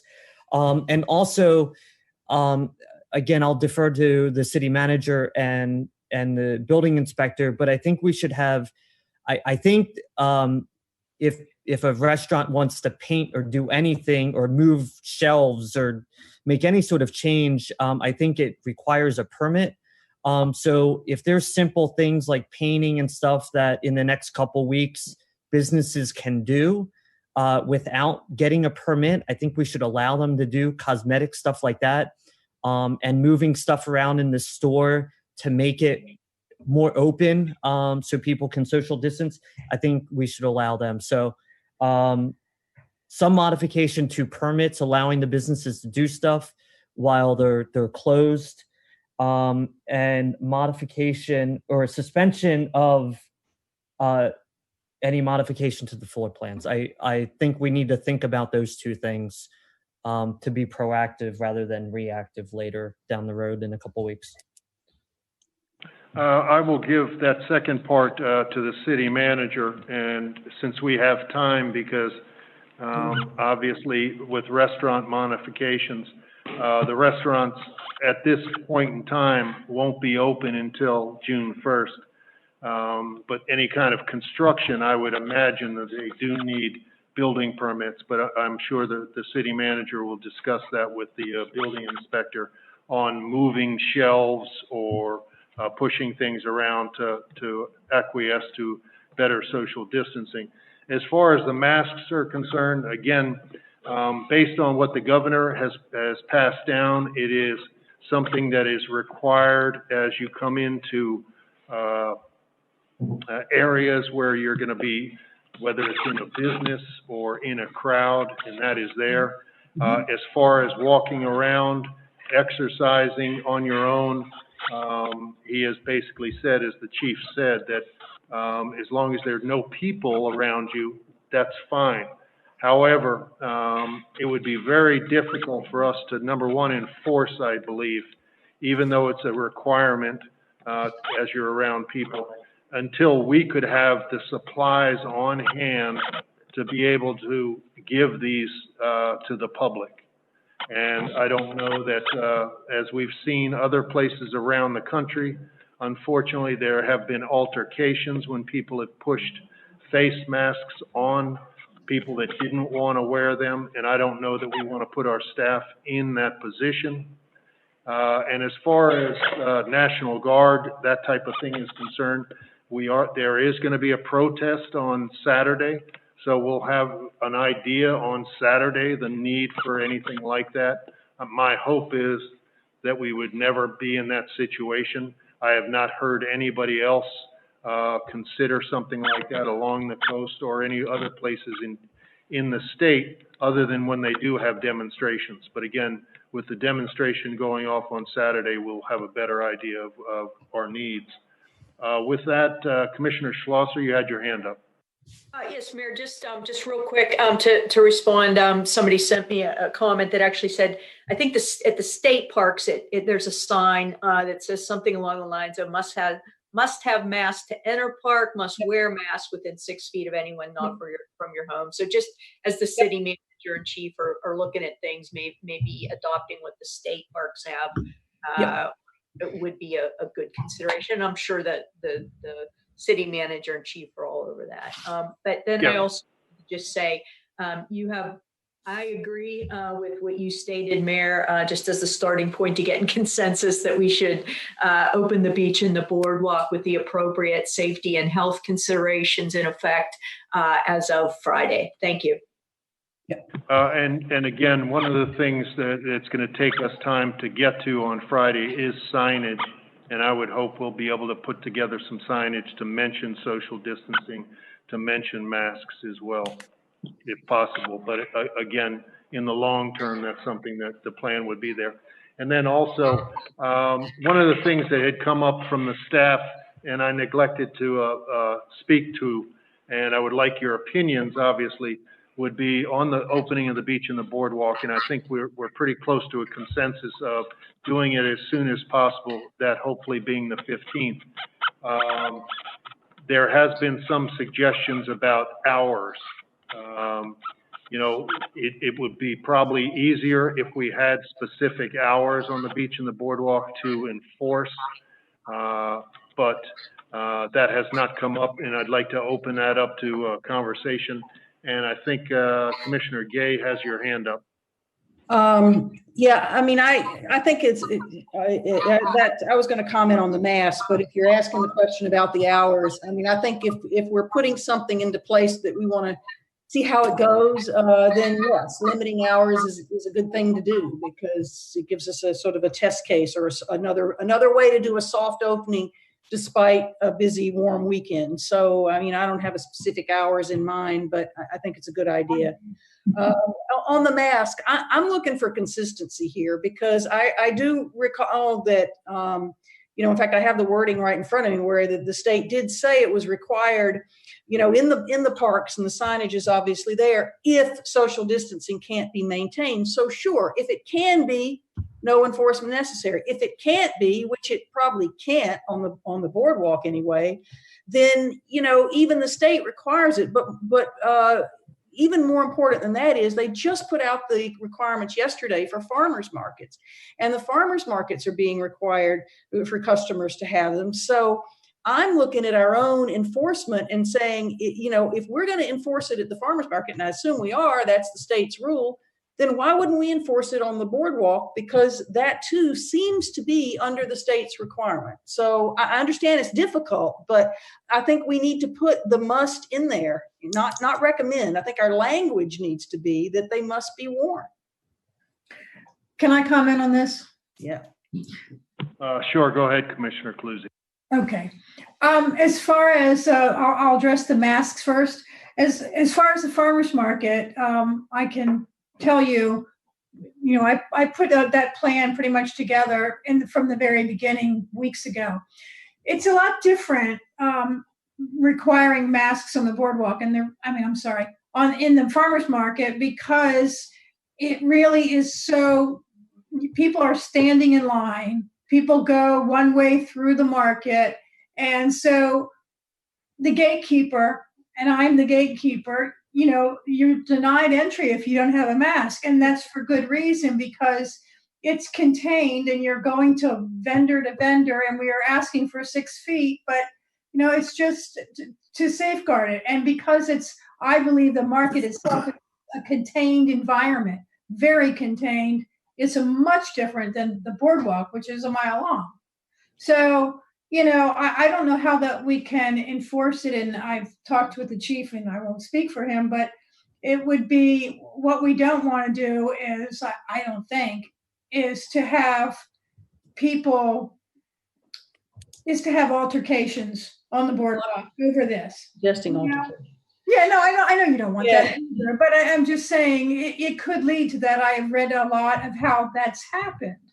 So the best thing we've talked about, well, we haven't talked about it so much today, but the idea of if we have masks that we can give out, to have city ambassadors that can hand a mask to somebody saying, hey, I'm with the city and we'd love it if you'd wear the mask. It really makes, you safe and the people around you. So, I mean, that's the kind of thing I would suggest if we could do that. I don't know that we have masks available. I don't know if we have the people available to do that idea of city ambassador, but then the other thing I was going to address is the hours on the boardwalk. I don't see any need for anyone to be on the boardwalk right now after dark. I think if we do it like 6 a.m. to 8 p.m., that's probably fine, or whenever. If 8:30 is when it gets dark, okay, that's fine. But essentially, there's nothing going on the boardwalk after, at night, other than you might want to walk on the boardwalk. But at the same time, it just seems that we should, as a soft opening, hours, to me, 6 to 8 or 6 to 8:30 would be fine. I don't know how everybody else feels, but that's my opinion. Thank you, Pat. Also, I think, if we can get open by this Friday, and I know it's going to be a warm weekend, we're going to have the whole week before we get to a massive crowd or a larger crowd of Memorial Day weekend. And, given what I've heard around the country, there's an awful lot of people, as much as we anticipate crowds coming, and I think the crowds will come, especially the second homeowners that have been tired in Pennsylvania and Maryland and Virginia, and they want to take advantage of this the holiday weekend. I think a lot of visitors are going to think about what they're doing. I'm hearing more and more of these profiles of people saying, you know what, you can have it. I'm not going any place that there's going to be a crowd. I'm not going to go in a restaurant. So I think, unfortunately and fortunately, we're going to have a slow, phased in period of time to see more and more things from a data perspective. And it's going to give us a better idea of what we should be doing. And again, I think as Pat mentioned early on, we don't want to look like this community in Florida that's already had to close their beaches after being open for a week, or what's happened in California. I saw in Colorado this morning a business that was on Mother's Day swamped, and the health department, I think, is going to probably go in and close the restaurant because of that. So, I mean, I don't think those are going to happen to us. I'm probably naive, but I think we have to give people the benefit of the doubt and try to suggest more and more, recommend to people to please follow social distancing. But we don't want to put our staff in a position to have to get too close to anybody in a confrontational manner. And my hope is, if we do these things in the right order, in the right stages and phases, it'll be very good for the community as a whole. I think also the idea that Pat just mentioned, 6 a.m. to 8 p.m. kind of hits everybody. I don't think anybody has to be there in the dark. But I'm open to that suggestion. Mayor? Can I speak about the time? Yep. Not to go against anyone, just throwing it out there for discussion, I would kind of look at maybe 6 a.m. to 10 p.m. And reason why I would say 10 p.m. is we're going to have to do signage about social distancing and talk about the boardwalk, what time it closes. Most businesses want to stay open to 10 o'clock. I think that's reasonable, so we won't have to change the signage later. You know, it's going to start staying later, longer, closer to 9:30 to get people off, and then businesses to close up if they choose to, and all. So then we don't have to give access after the beach is closed, because again, the whole time we were ever talking about a barricade or any type of walkway, access was for the businesses that want to be open. So I think at the beginning, if the crowds aren't here at the beginning while we're doing all this, they still might have some business up to 10 o'clock. Just throwing it out there. That's your call. I don't know what's going to happen. Excellent point. Yeah, that's your call, Chief. You know more than we do as far as that. So I'm happy. I just don't want to be changing signs again and Yeah, again. excellent point. That's fine. Good point.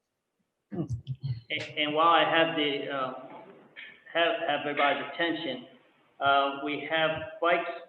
We're talking about exercise, and I just want to be clear: my seasonal cadets start Friday, and so we'll be able to do a lot of this. But I want to make sure I'm giving them correct instructions. Bicycles are usually have to be off by 10 a.m. Is that still the case? I haven't heard anything differently. I would still stay with that. Okay, just want to make sure we're all on the same page. And directional walkway by Friday would be difficult to put something like that in place. Again, we have a long boardwalk, and people are going to want to cross to go to a business. And so how every block do you keep an opening? What do you do? So some type of tech barrier would have to be down that way to say which way you walk. And I guess you should just put tape or something on the boardwalk. So again, I think that has to be thought about. I'm not sure if you can do that by Friday, but I'm just making sure where your expectations are for us to get this implemented by Friday morning. Again, I think from that perspective, we've got some time to see if we get a weekend and that we find that everybody's crossing over like they have in the past. That's probably something we look into, but I think since it probably would be difficult for this Friday, again, it's a look and see situation that hopefully, again, people will pay attention to social distancing. I mean, if the boardwalk's open, the beach is open, people hopefully on the beach won't just be walking along the water. They have this wide beach to walk on so that we can go back and forth. The boardwalk, at least half of it is in very wide sections, and so people hopefully will social distance. The other sections without the benches are 12 to 15 feet apart, and hopefully, again, people will social distance as well as have their masks on and follow the rules. And I think we just have to, as much as possible when there are policemen out or lifeguards out eventually, to suggest to people to continue to move along. Thank you. Right? Yes, sir. So am I assuming here that there's a consensus to open the beach, the boardwalk, as soon as possible? It looks like the 15th. The restrooms would be open. The hours on the boardwalk would be 6 a.m., 10 p.m.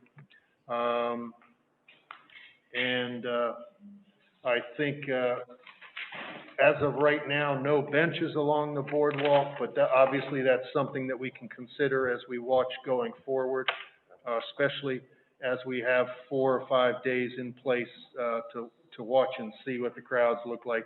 And we may give some thought of it for Memorial Day weekend to have them randomly placed.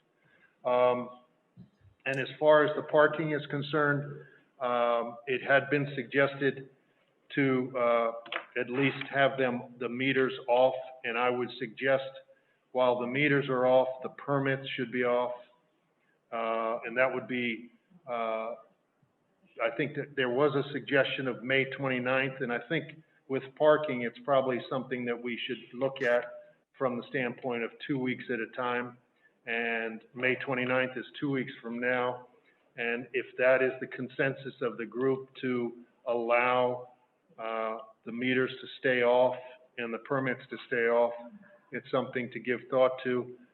Just one of the things that we're going to have to keep an eye on is in the past, as you know, whenever the meters are not up, the real culprits of parking are the employees, the business owners, and the contractors. And so, again, if the businesses, some of them are open, probably a lot of people will be parking out front. And that's something to keep in mind as the businesses say, hey, there's not enough parking spaces. I don't think we're going to have that problem anytime soon, but we may have that issue Memorial Day weekend. So it's something to think about. But again, it's something we can consider on Friday.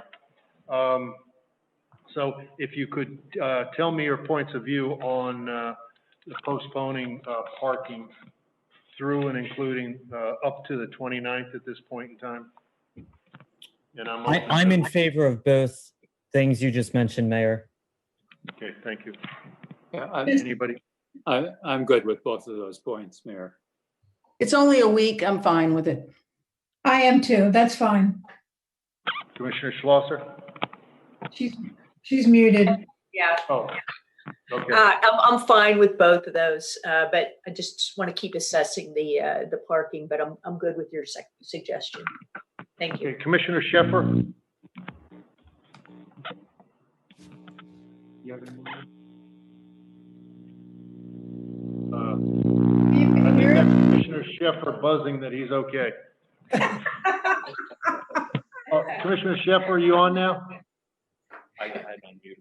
I'm supposedly muted. No, I no. think I'm unmuted now. You're back. No, I concur with what you've said about the beach boardwalk and parking till the 29th with further conversation. Okay.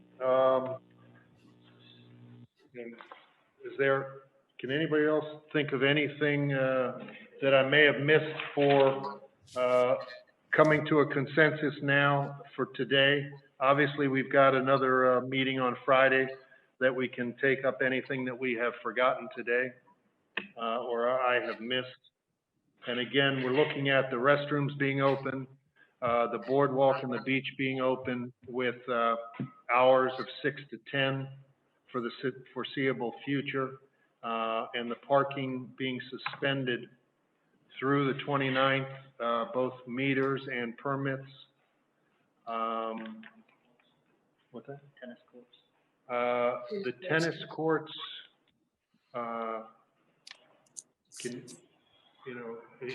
I would like to see the tennis courts open as well, since the governor's opened them, subject to the restrictions that the governor put in place. I think getting people out and exercising is really a goal that we have right now. So you have my agreement on that. I don't know about anybody else. I completely agree as well on the tennis courts. Yeah, I certainly support that, given the governor's. Did they actually say only singles and no doubles? The governor? Yes. Okay, yes. So we just need. I mean, basically, they're following USTA recommendations, and working with the city manager, we'll attempt to get the nets up, working with the staff, bringing the staff in to do that. Anything else? Mayor, go ahead. The only the other thing, obviously we're going to table the closing of parking spots till Friday, which is fine. But again, beach tags or permits, I think I can't believe I'm saying this, but I really think we need to do it this year. And that's what I'm hearing from the community. And that's not on the agenda though, so we'll probably talk about that on Friday. Yeah. So. Well, I mean, it's part of the recovery plan. Oh yeah, I think we could. Yeah.